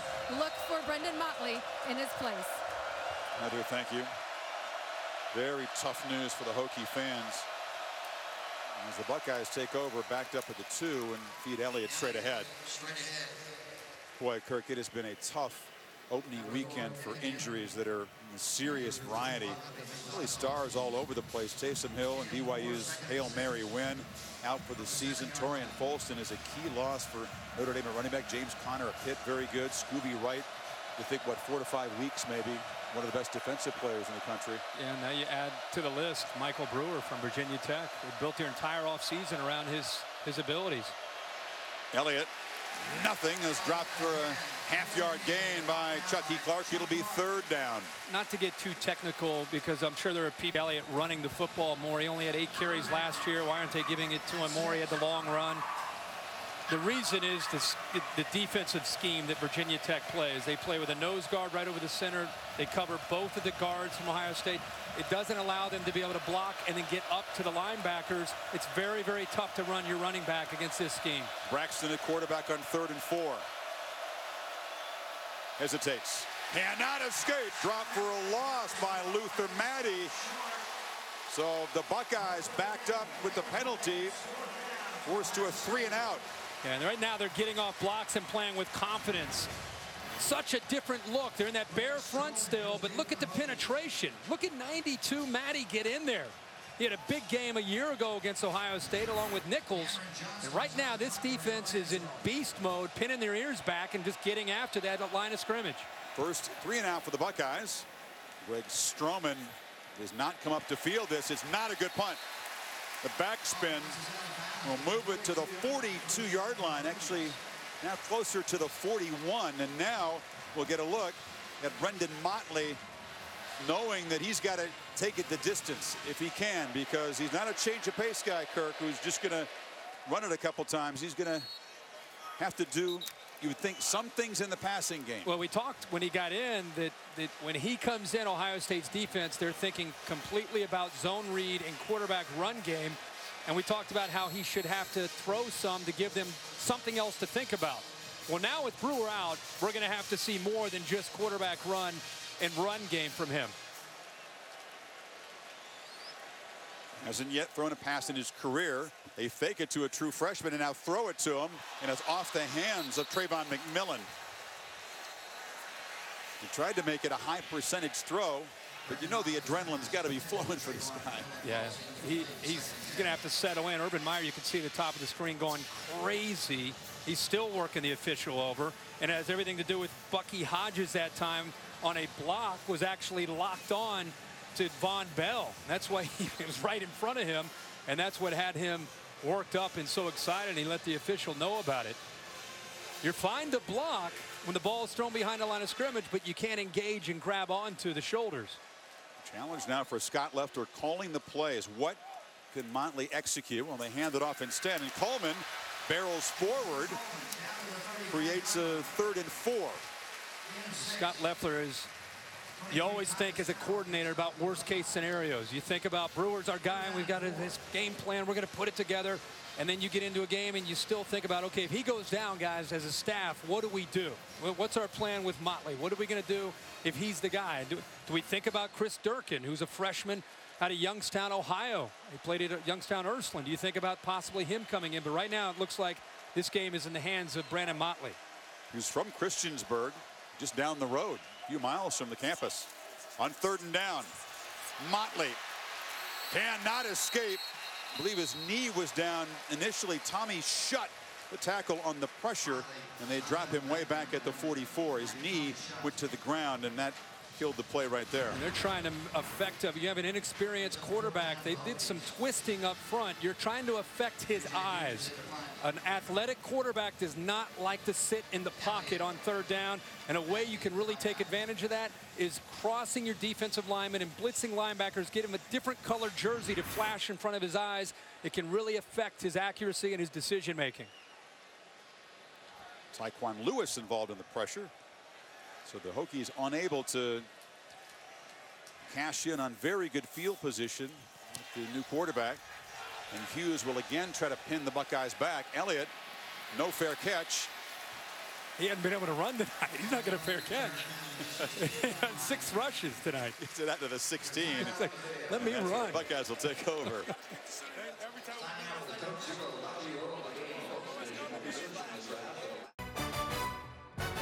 ESPN College Football, brought to you by the new 2016 Mitsubishi Outlander and Hilton.com, where you can book unbeatable prices on 12 unbeatable hotel brands. And Malley touchdown catch put the Buckeyes in a hole, but Braxton Miller, the first possession of the third quarter, capped a 75-yard drive. Michael Brewer's been knocked out of the game, and now Ohio State back to work protecting a 4-point lead. It's Samuel on the pop pass.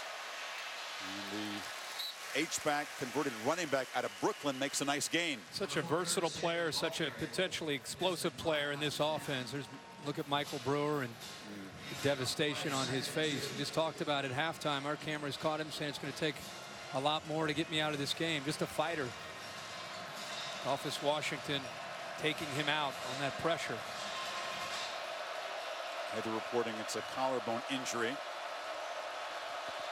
Same play coming to the left this time. But they fake it. They hand it to Elliott, who bounces it. Tough to bring down. He does get a first down at the 34.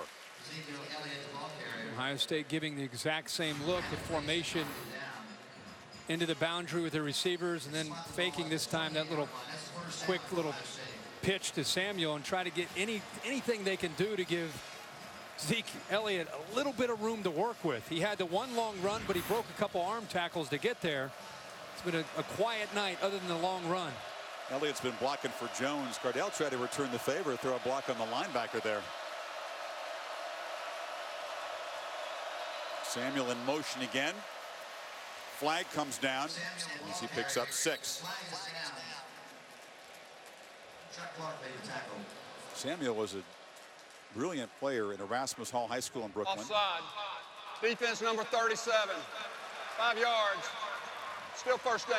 It's Ronnie Van Dyke, and he came, and the coaching staff just loving Samuel, and because he wasn't getting enough carries behind Elliott, they wanted to find a way to get him the ball in situations like that. You hear coaches say we need to get our best players on the field. That's the classic example with Samuel. They just, even last year, Urban Meyer knew he was one of his better skill players. He had an entire offseason to learn the H position along with Braxton Miller and others, Jalen Marshall, Dontre Wilson.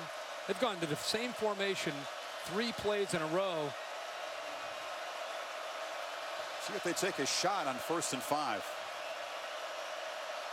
Miller in motion. Elliott has it. Great penetration, and he's muscled down by Luther Matty. Yeah, four plays in a row where they ran. Basically, the jet sweep comes around. Twice they gave it to Curtis Samuel. A couple times they've given it now to Braxton Miller, and Matty with the penetration's able to get in there. But on 1st and 5, maybe Ed Warden would take a shot downfield. Here's the matchup. Let me see if I can show you here. You've got Braxton Miller where he was earlier, right here matched up one-on-one. There's no safeties behind him. Jones rolls, cuts it back, knocked down short of the marker. It'll be 3rd and 1. Chuck Clark tackled him. And part of the chess match between Urban Meyer and his offensive staff, and on the other side you have Bud Foster, is Urban's trying to think of different formations, and he has guys upstairs looking down to see, okay, with that formation of the boundary, they're reacting like this. If we get this matchup one-on-one, we're going to go back to it. They're going to go back to Braxton Miller at some point again if he gets it left one-on-one again with the sophomore Greg Stroman, number 3. Not necessarily here on 3rd down, but at some point they're going to go back to that deep ball. Bunch formation to the left. High snap. Jones in trouble. Knocked down short. The high snap disrupted the timing, and the Hokies flew into the backfield. Well, he was lucky to secure the football. This thing almost went sailing right over top of his head, but give Corey Marshall, the senior, who's an explosive guy up front. See, he's able to hold on to that football, but he's the one who got the penetration and made Cardell Jones have to redirect and come back. He kind of aborted the option because of a bad snap, and then by the time he came back, Marshall was right there ready to make the play. For the Buckeyes, as flags come down before the punt, Buckeyes had a 1st and 5 after that offside penalty and couldn't get a first down. False start. Offense number 21. 5 yards. Still 4th down. The Chicago Bear defense has gotten so much attention because of what Virginia Tech did to Ohio State a year ago. They're bringing that same defense in tonight. But I'm going to tell you, it's not just the scheme. It's the guys running the scheme. This is a very, very talented front that Virginia Tech has. Johnston Boots it away. It's a good kick, and Stroman backpedals. No fair catch it immediately at the 25-yard line. Harris Campbell, the receiver who just got flagged with a penalty, flew down and made a nice tackle. Trying to make amends there, right? They put starters on their special teams. Look at the penetration there. There's nowhere to go for Cardale Jones.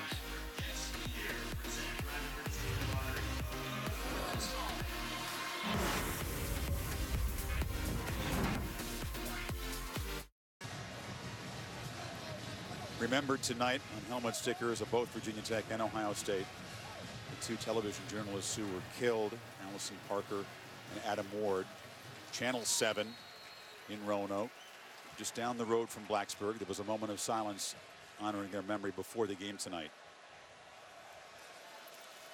Hokies take over. Motley delivers a low throw, and it is complete to McMillan.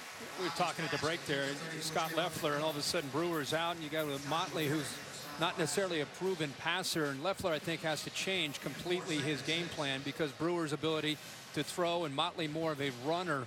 And I think the passing game changes. You just saw a simple little throw. It's easy reads, it's bootlegs, things that can get him out on the corner where he can dump it out to Sam Rogers and maybe the tight end out in the flat, but keep the read simple and avoid sitting back in that pocket.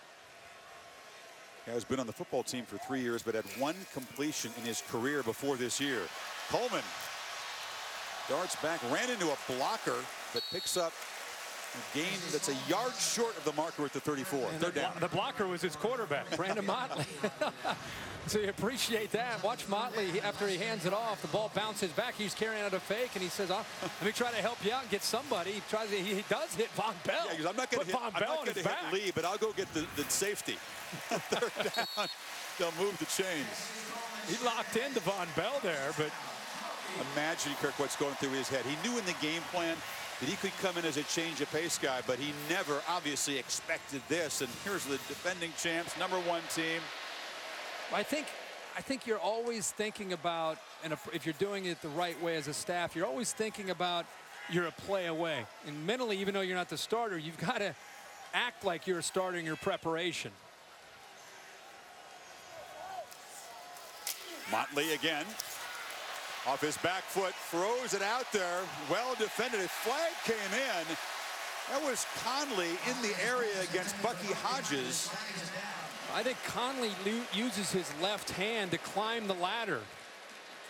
Wasn't a lot of contact, but I think he prevented. Pass interference. Defense number 8. He prevented it. Hodges from going up in the air. Watch how he uses his left hand. See how it kind of gets around his shoulder pad.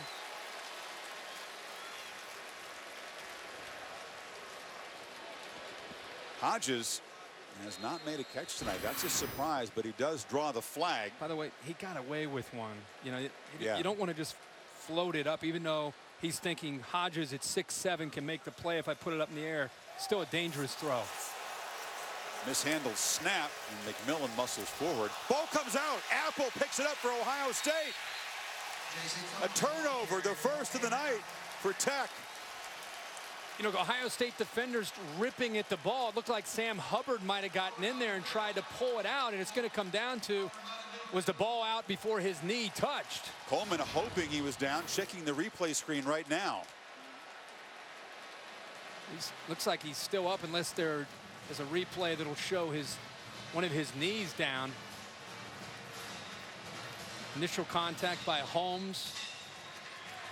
Actually, it is Holmes who's, looks like his body is still off the ground. It looks like he's laying on top of defenders. Yeah, Michael Hill was holding him up. You see a knee touch? Rolling on the field was a fumble. We'll have to look at him there. Play is under further review. And again, it has to be let's watch right here. Conclusive evidence to overturn the call.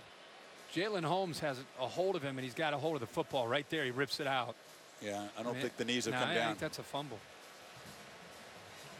And that would be a crushing fumble if the call stands. Hokies had not committed a turnover tonight. And this will set up Ohio State near midfield. We'll take a break while they review it.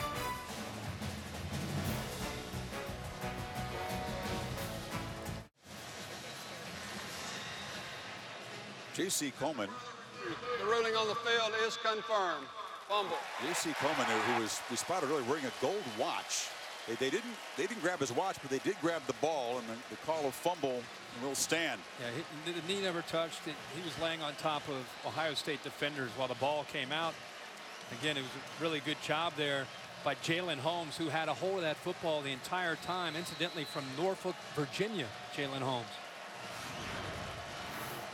He's coming with that goal line. I've seen Reggie Roby used to wear a Timex. Running back watching the game. Most tennis players who wear one get paid for it. Miller in the shotgun. Gets free on the edge. Braxton Miller's loose. Spin move. Miller heading for the end zone.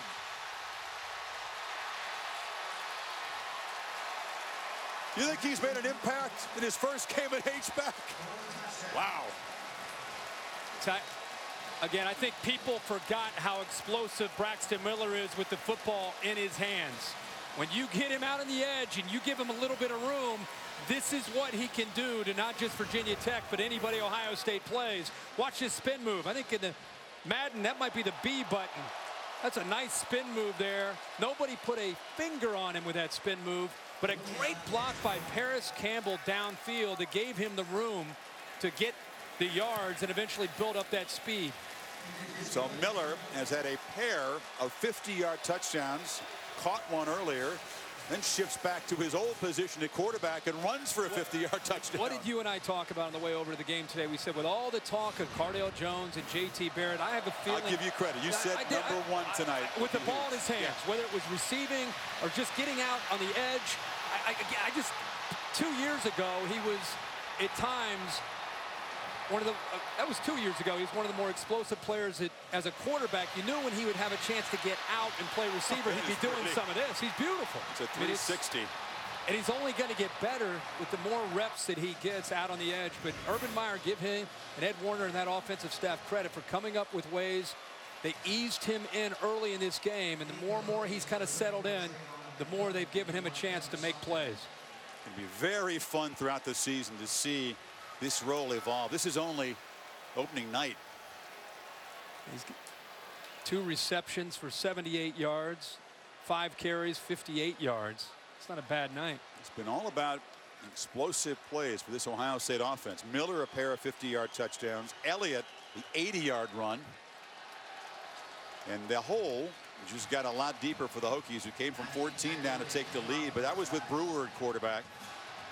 Now the totally inexperienced Brendan Motley will have to find a way to bring the Hokies back if he can.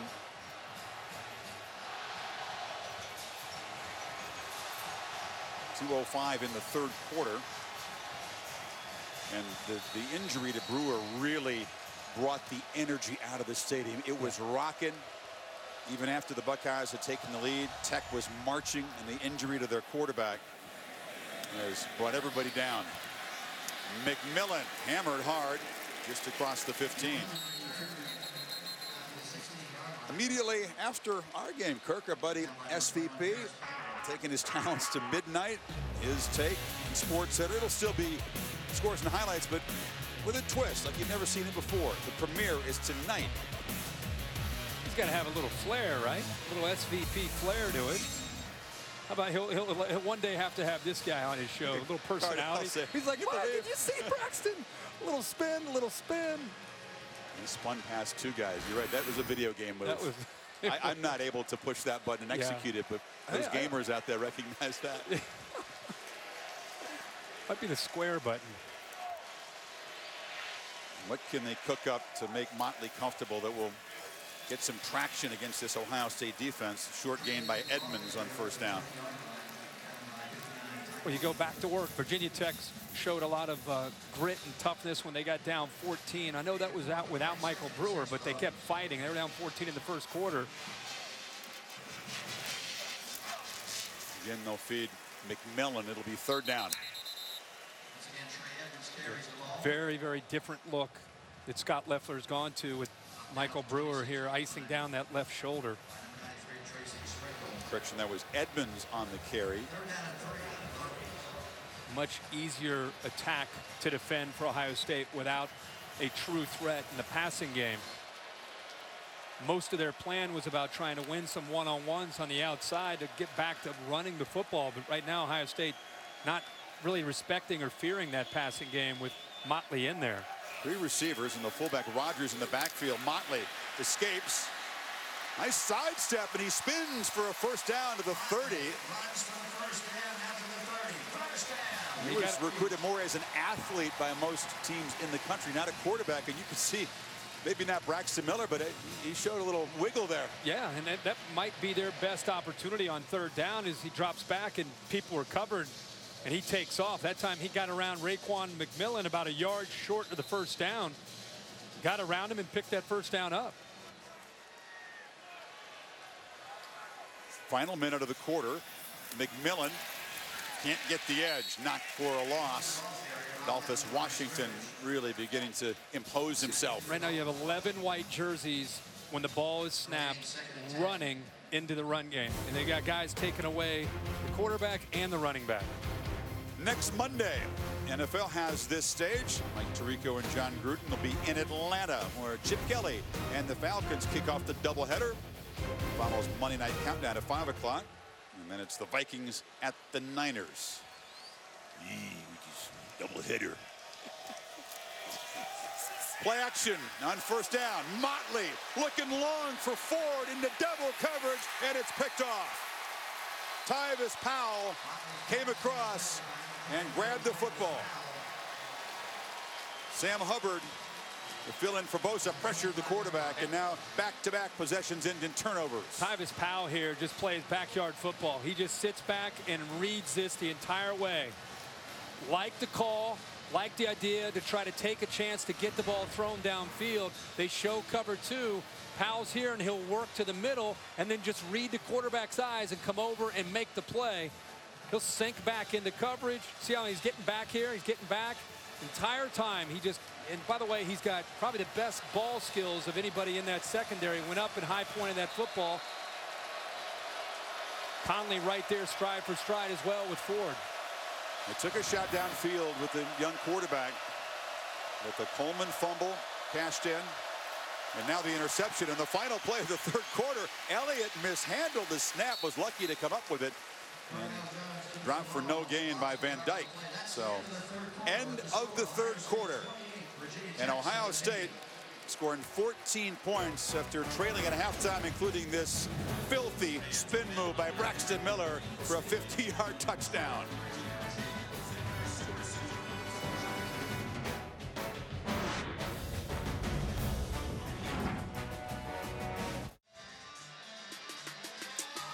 Hokies and the Buckeyes presented by Capital One. There's that ridiculous spin move by Braxton Miller, who's got 7 touches and 2 touchdowns. Little shout out. Oh yeah, the most famous Ohio State fan in the world has to be LeBron James, who was on the field.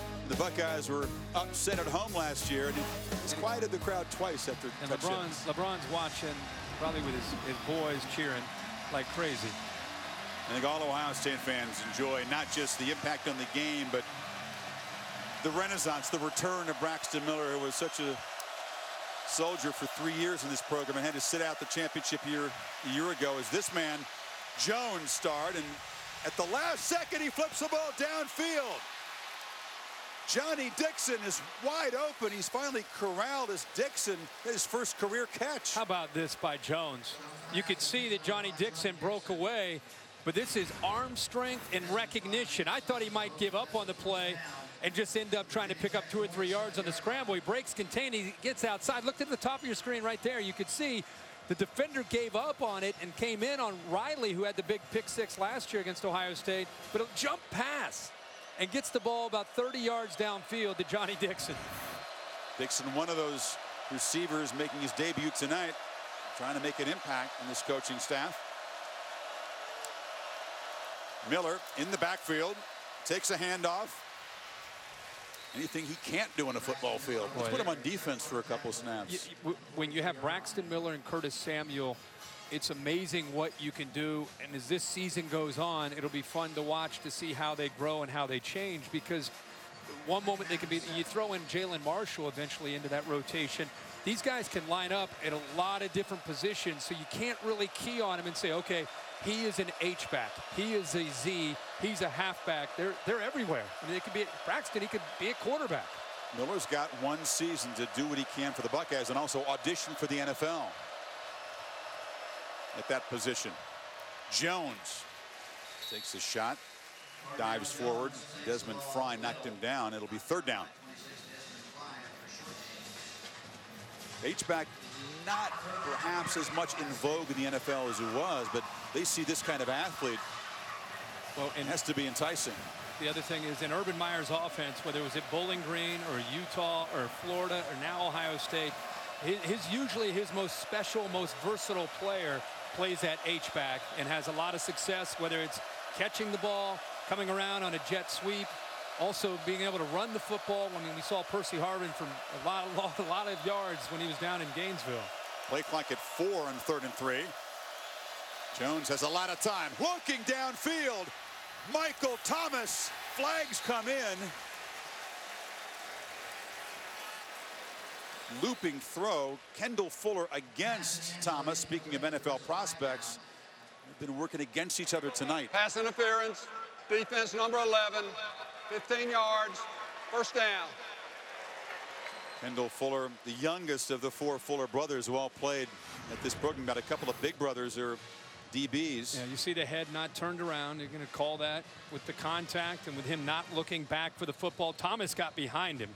Did a good job of, it's the second time he's gotten the best of Kendall Fuller, one of the top corners in the country. Kyle, Vinny, Corey, who's with Detroit as a receiver, and now Kendall. And sadly for Hokie fans, that's it. There aren't any more. Miller in motion. Jones looks back in his direction and now just fires it in the seats. They wanted a wheel route, but it was well covered. And Motua Pawaka pressured the quarterback. LeBron, no doubt, watching the game. I see a little bro at Braxton Miller 5. Hit him with the silencer. He's hit him with 2 big plays. And this is just the beginning. Yeah, he was cooped up last year. You imagine going through everything that he's been through, the accomplishments he's been through. There's a silencer for LeBron. It's interesting, you know, as a quarterback, you don't practice the same way as you do a wide receiver. He was sore. The workload on those legs, he was working so hard all summer, Kirk, to get ready for this new position. They were worried he was going to overwork himself and get hurt, and he did. 1 second on the play clock. And a timeout is called just before the flag would have been thrown on the sideline. So he was having to get used to that workload in practice, and he had kind of had a hamstring and feet wasn't really explosive right until about last week in practice. It took him some time. Urban recognized that, gave him a chance to recover, and you can see tonight he's peaked at the right time.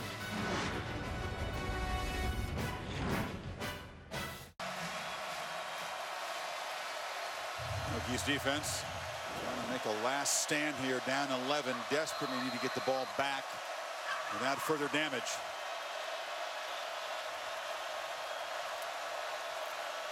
Second and 10. Jones takes a shot. The end zone. Miller makes an adjustment. Dives, but couldn't quite get it. You knew they're going to go back to that. That's the matchup that they're looking for, one-on-one against the sophomore Stroman. Favorable.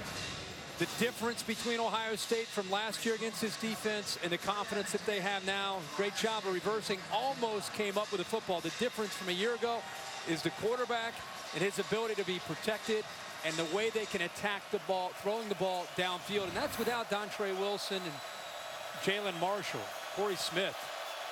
Halftime, Meyer hinted that we might see Barrett in the second half. Not so far. Third down. Hokies bring pressure late. Jones hit, and a flag comes in as the ball sailed over the head of Thomas. Flag is in the secondary. There's 2 of them. Jones pass intended for Braxton Miller, incomplete. Flag is down. It's going to be against Virginia Tech. Another interference call. Pass interference. Defense number 22. 15-yard penalty. First down. And second this drive. And Foster's defense really backed up now. The favorite route of Thomas is get to the inside, and he pulled on his jersey there. Crowd reacting after the interference. But if I'm defending Michael Thomas, I'm taking away his inside. Between last year and even tonight, most of his success on those slants and posts to the inside. And Kendall Fuller, their star corner, out of the game. He limped off. He wasn't in there to cover Thomas that time. They went right after him, and now Jones walks into the end zone. And the Buckeyes are pulling away. Jones in the end zone for a touchdown for Ohio State. Hadn't quite been able to get loose tonight, but this time he's able to find some blocks, and there's a nice crease. And I think Virginia Tech starting to wear down a little bit physically and mentally. There's the right guard, Elfine. Zeke Elliott with a nice block. And because of the formation, once they made those blocks at the line of scrimmage, there's nobody left to stop Jones from going into the end zone. Jones is a passer tonight. 9 of 18, 186, and 2 touchdown passes with the pick. And now has a touchdown run. He's rushed for 99 yards. Well, Kurt, be with you in spirit. He'll be working the U.S. Open final a week from next Saturday. You'll be in East Lansing, Oregon, and Michigan State. Terrific ball game. Well, Ohio State jumped out of the 14-0 lead. Virginia Tech did a terrific job, put 17 on the board in the third quarter. Buckeyes reclaimed the lead to start the half, and then Michael Brewer with a collarbone injury, his non-throwing side goes out, and that really did change things for the worse for the Hokies. And college football is a game of momentum. Ohio State had it early. Virginia Tech able to capitalize on some Ohio State miscues in that second quarter, went in it up at halftime 17-14. But you're right, it was almost some air came out of Lane Stadium when they had that entry from Brewer. And this second half, I think they've only had 26 yards since Michael Brewer's gone out of the lineup. So it's just been a different way of trying to attack, and they don't have actually 20 yards. They don't have that ability to throw the ball downfield, and you take that away against this defense, it's going to hurt you. Of course, we'll wait for the report, the official diagnosis, and the prognosis for Brewer again. He's had pretty interesting journey. Resilience has been part of his college career, finding a home here in Blacksburg. And Asante giving the Hokies ability to kick off.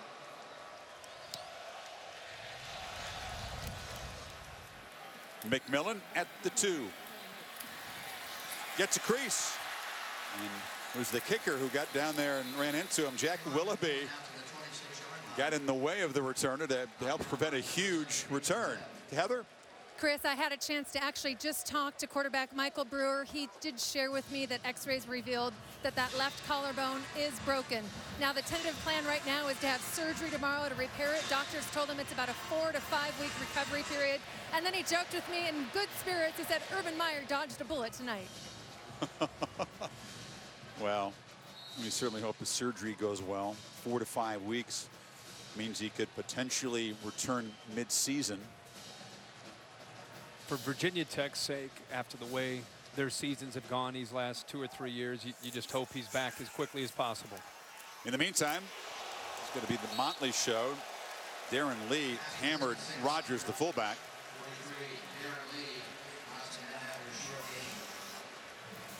He was the MVP defensively in the Sugar Bowl. I think really the last 3 games, most notably the Alabama game that you just talked about, the Oregon game, I don't know if there's a player that gained more confidence from last year, from the beginning of the year as a first-time starter to the end of the year, than him on the defense. I didn't think he had a very good game against the Hokies a year ago when it was all pretty fast for him, but he's a different player now.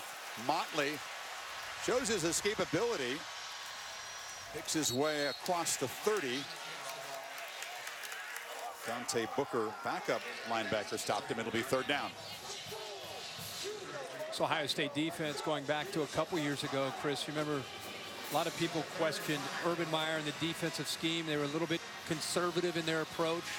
Went out in the offseason going into the 2014 National Championship season, decided to become much more aggressive, press man, quarters coverage, in the face of the receivers.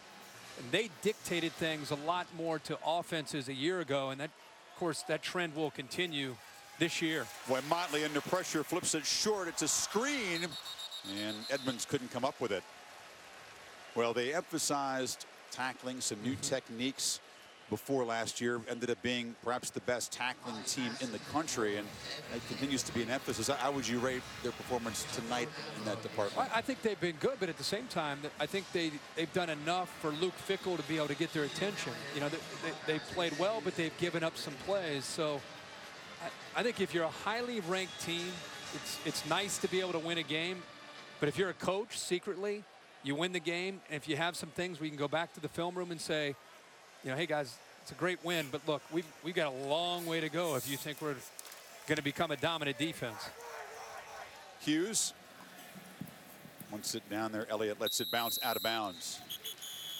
Will we see J.T. Barrett? He's been warming up. The helmet is on, and perhaps the man who filled in for Miller, led the Buckeyes to a great regular season last year, will come in.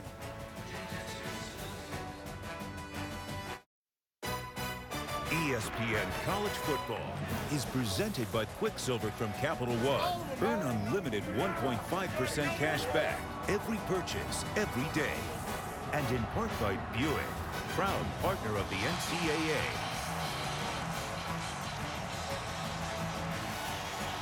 The electricity about 3 hours ago. But then, though, he's couldn't really build one. I got down 14.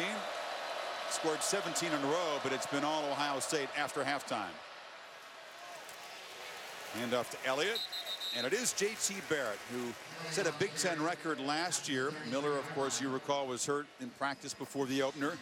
Struggled a lot against the Hokies, but went on to create a Big Ten record 45 total touchdowns.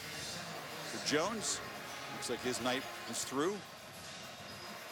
Named the starter, and you wonder if the complexion changes at all, if they could potentially use Barrett, not just in mop-up.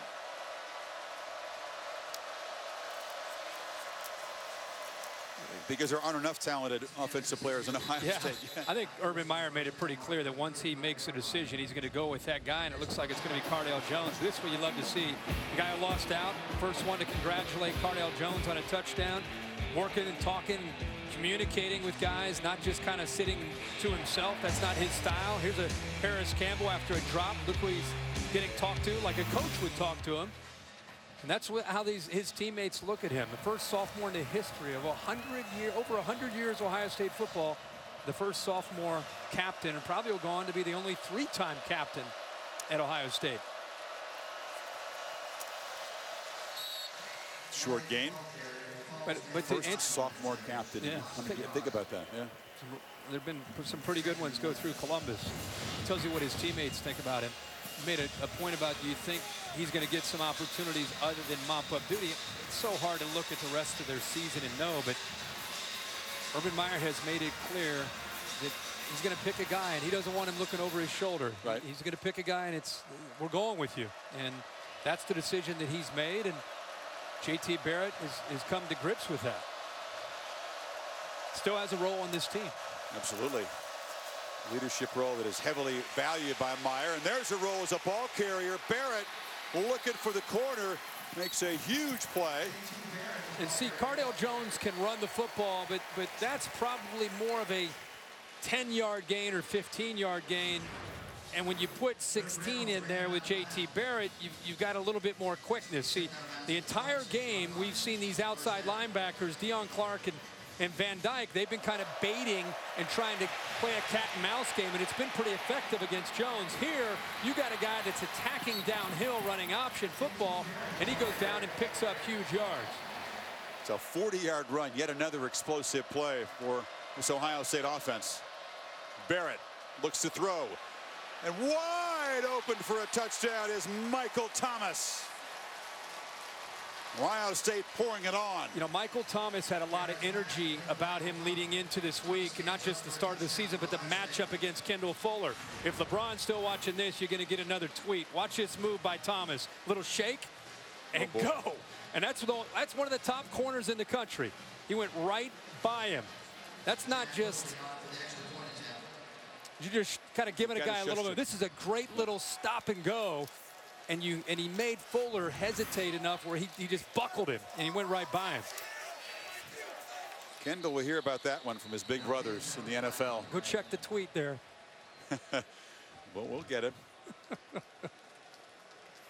Offside. Defense number 90. That penalty will be declined. The point is good. This backup quarterback for Ohio State tonight's pretty good too, Kurt. He's not a bad. 75 yards in 5 plays. A 40-yard run by Barrett sets up the touchdown pass to Thomas.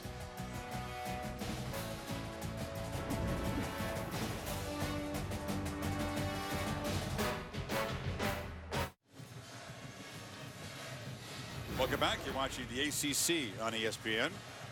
And a whole lot of the Big Ten defending champions and national champions tonight. Another reminder, speaking of the Big Ten, off to East Lansing for College Game Day. Go by the Home Depot, 9 a.m. Eastern Time.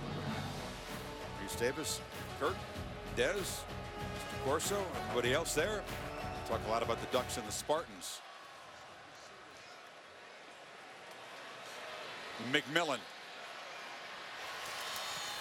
Knocked down across the 15.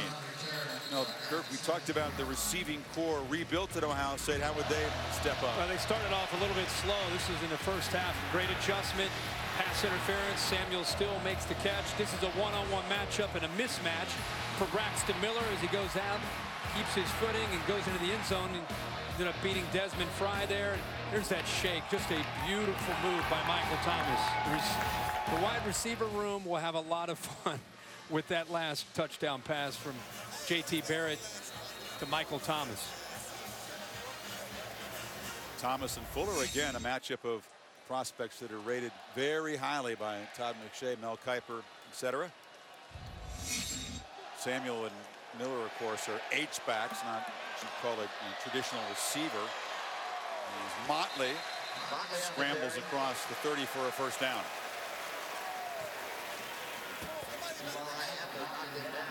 This receiving group without 3 players that will not only contribute but are guys that will be added in right away when they get ready for Hawaii. I mean, Jalen Marshall, one of the more talented guys that they have on the offense. Dontre Wilson, Corey Smith. I mean, like we said earlier, you add those 3 to what you're seeing tonight. Doesn't really feel like there's a shortage of athletes on the field tonight for Ohio State on offense. No. Motley over the middle, delivers a throw right at midfield, incomplete. Trying to get the ball to Bucky Hodges, who has not been a factor tonight. The Buckeyes have taken away the talented tight end. Yeah, that's true. And start to look at the bigger, even the bigger picture, Chris, their schedule. The FBI has them, what, at 95% favored in almost every game they play until they get to Michigan State. Right. Now, as our friend Lee Corso likes to say, you practice against perfection. That's what Ohio State's going to be doing for the next 10 weeks, 9 weeks. Low snap, and that play's going nowhere. Edmonds just smothered by Cam Williams. The FBI has been a very reliable predictor of the outcome of games, if you believe the folks who program it. This was deemed their danger game. Only an 80% probability. Look at the 3 other non-conference games, and then the Big Ten schedule opens up with games that they'll be heavily favored to win. That's a double-digit favorite in all those games. And then Michigan State in the Horseshoe, November 21st, will be a game worth watching. When you're favored like that and you have a committee watching and you have critics that'll say, look at that schedule, look how easy it is. But if you go out and dominate that schedule, there's really nothing anybody can say. Motley desperately searching to make a play, but he's knocked down again. Tommy Shutt joining the sack parade. Well, Joey Bosa not there, but the defensive line, maybe not the spectacular things that Bosa can do. He delivered the big hit last year to force the fumble that set up the game-tying touchdown. But they've been workmanlike and effective. They have. That time Tommy Shutt, because of the coverage downfield, was able to get in there, and they're asking Tommy Shutt to have a big senior year. He came in as a highly decorated high school player and hasn't quite lived up to that billing. They're hoping he can put it all together his senior year. It's the 4th sack by the Ohio State defense tonight. Long punt by Hughes goes out of bounds. Inside of 6 minutes in Blacksburg. Buckeyes rolling.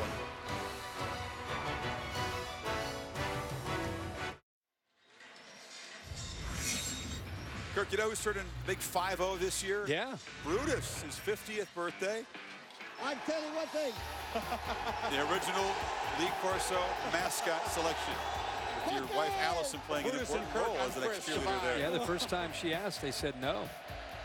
She asked again. Corso asked to go back again, second time, and somehow it got done. They pitch it to Samuel on the edge. Brutus, by the way, getting a workout tonight with all the push-ups, and he's got, you notice there, he had to take off his oversized championship ring, which he's been sporting.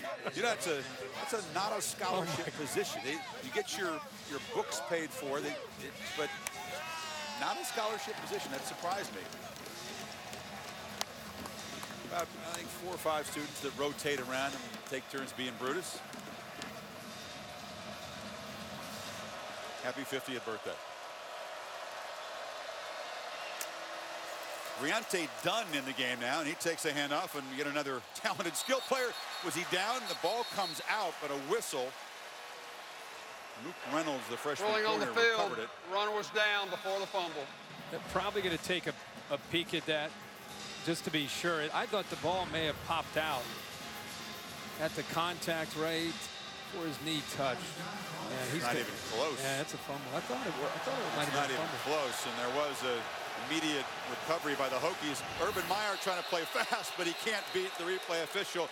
Beamer is furious. Rolling on the field was a fumble. The play is under further review. I think Urban was trying to beat the replay, and Beamer lost his headset. He was out in the field trying to make sure officials checked it out. I don't know if because he was so low they got confused, but right at contact, I mean, the ball's out. And like you said, there's immediate recovery from Virginia Tech.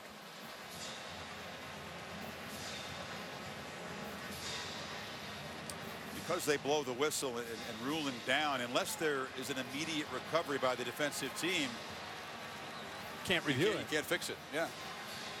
But that's not even debatable. That's why these players are taught to get on the ball instantly. So then if they do go over and take a look, which they will, and it's a fumble, the defense will recover the football. So they give Briante Dunn a carry. He's the former 5-star recruit, a junior out of Canton, Ohio. He's Elliott's backup. Comes into the game first touch and loses it. Ohio State is a third turnover. Replay booth is just checking for the spot of the football. We are virtually certain this will be ruled a fumble and a recovery by Virginia Tech. They just need to see where to put it. You know, the storyline, not just what happens here as we take one more look, not even close to being down. Going forward, Kirk, this Virginia Tech team, which obviously had counted on Michael Brewer, there is no experienced backup for him. Furman at Purdue, at East Carolina before they begin their ACC slate. 4 to 5 weeks was the initial After prognosis. further review, the ball was fumbled and recovered by the defense. Virginia Tech's ball, the 41-yard line. First down. Another couple of seconds and they wouldn't have been able to get that replay. After watching Motley tonight, and I know he's been around, and maybe they're able with a week of practice, maybe able to build a better package for him where it's not a surprise. But I don't know a lot about Chris Durkin, the freshman who's out of Youngstown, Ohio. But if he can throw the football with the skill that they have, you might see Durkin get more involved and maybe get an opportunity, because with this offense they've got to be able to throw with the weapons they have on the outside to take some of the pressure off their run game. Play action. Motley steps up, delivers a throw on the sideline, but it's too wide for Isaiah Ford. Incomplete.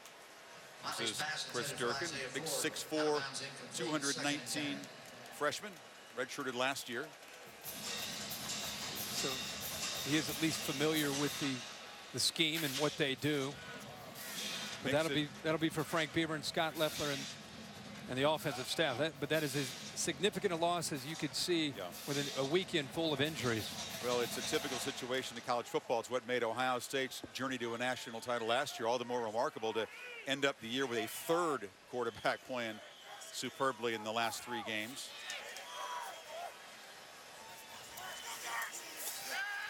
Motley again, Fires over the middle to Sam Rogers, and the fullback makes the catch for a first down inside the 30.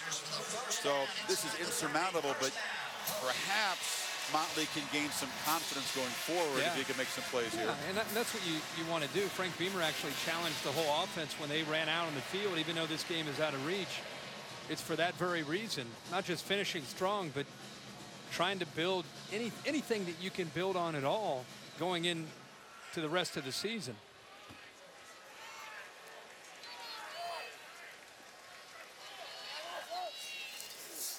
McMillan. Hammered down. Damon Webb, the backup corner, was there. I think Urban Meyer will be happy about, along with Luke Fickell, Chris Ash, is to be able to build a lead in week 1 gives you a chance to get game snaps for that next unit. And that may not seem like that big a deal, but any kind of game reps you can receive just helps you that next time you go out there, and maybe it's they're through an injury, maybe you're asked to play in the first or second quarter in a meaningful snaps. McMillan again. And Ohio State, which opened with a road game, a true road game for the first time since '98. Typically they'll open up against Navy or a MAC team. A very tough opener in a hostile house, but this team with a mature attitude that told Meyer, don't worry about revenge and payback as motives. We're self-motivated and obviously extremely talented. 10 of the top 150 draft prospects, according to Todd McShay, 10 on this team. And one notable guy wasn't even here tonight in Bosa. McMillan will move the chains again, first down at the 18. We're counting down to the debut of SVP on SportsCenter. The premiere of his new nightly program, scores, highlights, and the unique SVP spin right after the game. And this take on Matt Harvey, Dan Patrick is a studio guest back in the mothership. Enjoy that tonight. And first down, and feed Edmonds short gain. Incredible to think that Virginia Tech had a 17-14 halftime lead in this game. Outscored 28-0. And Ohio State just pulling away, and it was the big plays. It was Braxton Miller. Yeah, sure was. Averaging over 10 yards a play tonight against a Bud Foster defense, which is not an easy thing to do. Think back to where they were a year ago. Worst offensive game by far at home against Virginia Tech. That scheme caused fits for them and what they tried to do. Motley escapes, lofts it into traffic in the end zone for a touchdown. Isaiah Ford, as Motley does a good job extending the play and makes his first career touchdown pass.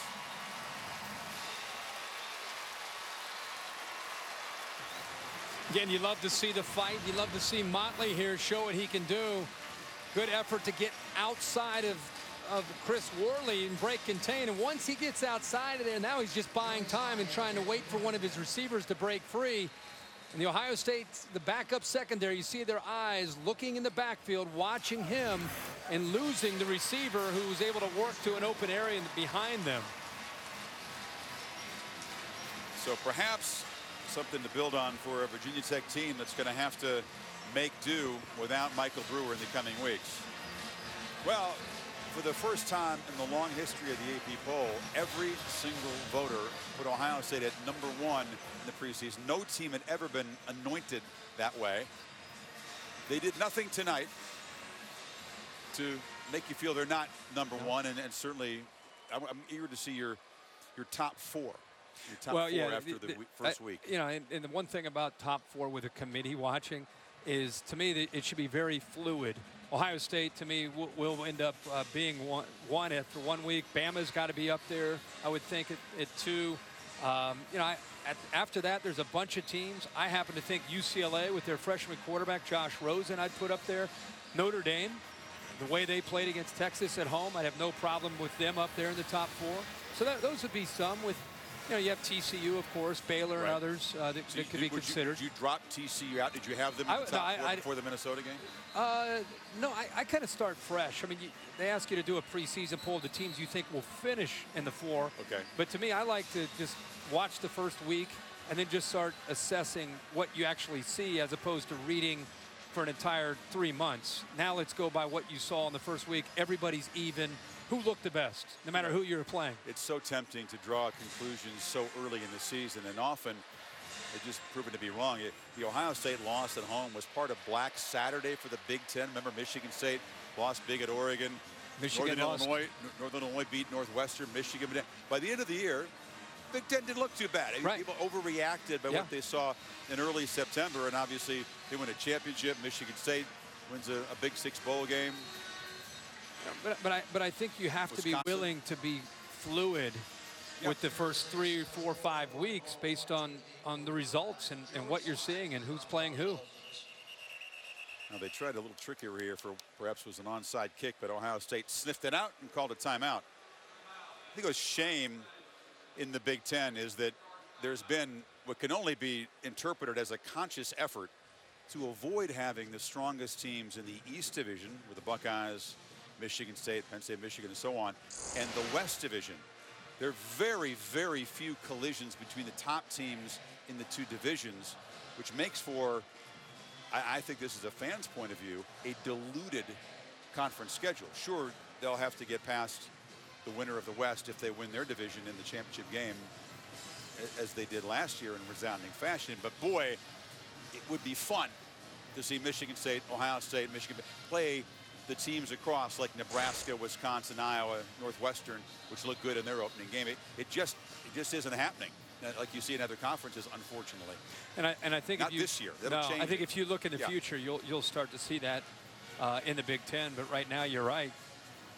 Wisconsin, after playing the way they did Saturday night against Alabama, you look at their schedule, probably going to be favored in almost every single game they play. Got to mention the Goodyear brought you those rankings. No real shakeup as the Hokies go for a little trickery on the onside kick, but the bounce comes up right into the hands of Ohio State. They make the recovery inside the last 2 minutes, and that's Joshua Perry, the starting linebacker, the veteran on the hands team. Here's your guy, Kirk. He's everywhere.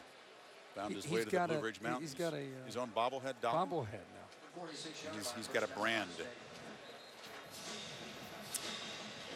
Okay. Tell you about another guy. All the legendary fans have made their way, Kirk. Get that man another Buckeye necklace. They have a way of finding the stadium where their team is playing, don't they? Eagles and Falcons kick off the Monday Night Football doubleheader. NFL countdown at 5 o'clock. Mr. Tirico and Gruden will be in Atlanta. Then it's the Vikings and the Niners. In the meantime, we've enjoyed spending this Monday Night Football with you to cap off holiday weekend. You still giggling about the Ohio State fans? No, I'm not giggling. I don't know. I thought Brutus they're was a colorful I thought group. it was Brutus's. It is. He's the mascot, right? Oh, they got him in there too. Is that scarlet and gray? There he is. I think that's you just focus right There's there. the tradition. Yes. There you go. Well, the big question coming in: who would it be, Jones or Barrett? Was Jones early? Played pretty well, ran it a lot. Barrett off the bench here showed his skills with a long run and a touchdown pass. And then their former quarterback, Braxton Miller, made 2 monster plays. Your assessment of number 12 tonight? Yeah, it's probably not the dominant performance he had hoped to have, but I think he made some good decisions. He struggled there in the second quarter, but then he started to find some matchups. He was able to come up with big plays. I mean, he hit Samuel, found Braxton Miller, and then found his own way to be able to get into the end zone for a touchdown. But it's a starting point for him. The talk about he or J.T. Barrett, how's it going to go, all that now is behind not just him, but also J.T. Barrett. Now he can just focus on he's the quarterback. He's the guy they're going to go with for now and just continue to be the leader that he can be, the best leader he can be for the team. And ball in the game and he spins for a gain, and that'll add to their offensive total before that snap of 567 yards. And I think the other thing you'll see is as the season goes on, you'll get back to seeing when the receivers all come back, your pardon, Zeke Elliott a much bigger part of the offense to complement the vertical passing game of Cardale Jones. I think you'll see that grow as the year goes on. So the Hokies went to Columbus and spoiled the Buckeyes home opener a year ago. Ohio State rolls into Blacksburg. Didn't want to call it payback or revenge. Just call it an emphatic statement. 42-24 for Meyer's #1 ranked team. Sports Center coming up next from the studio with Scott Van Pelt. So long for now from Blacksburg.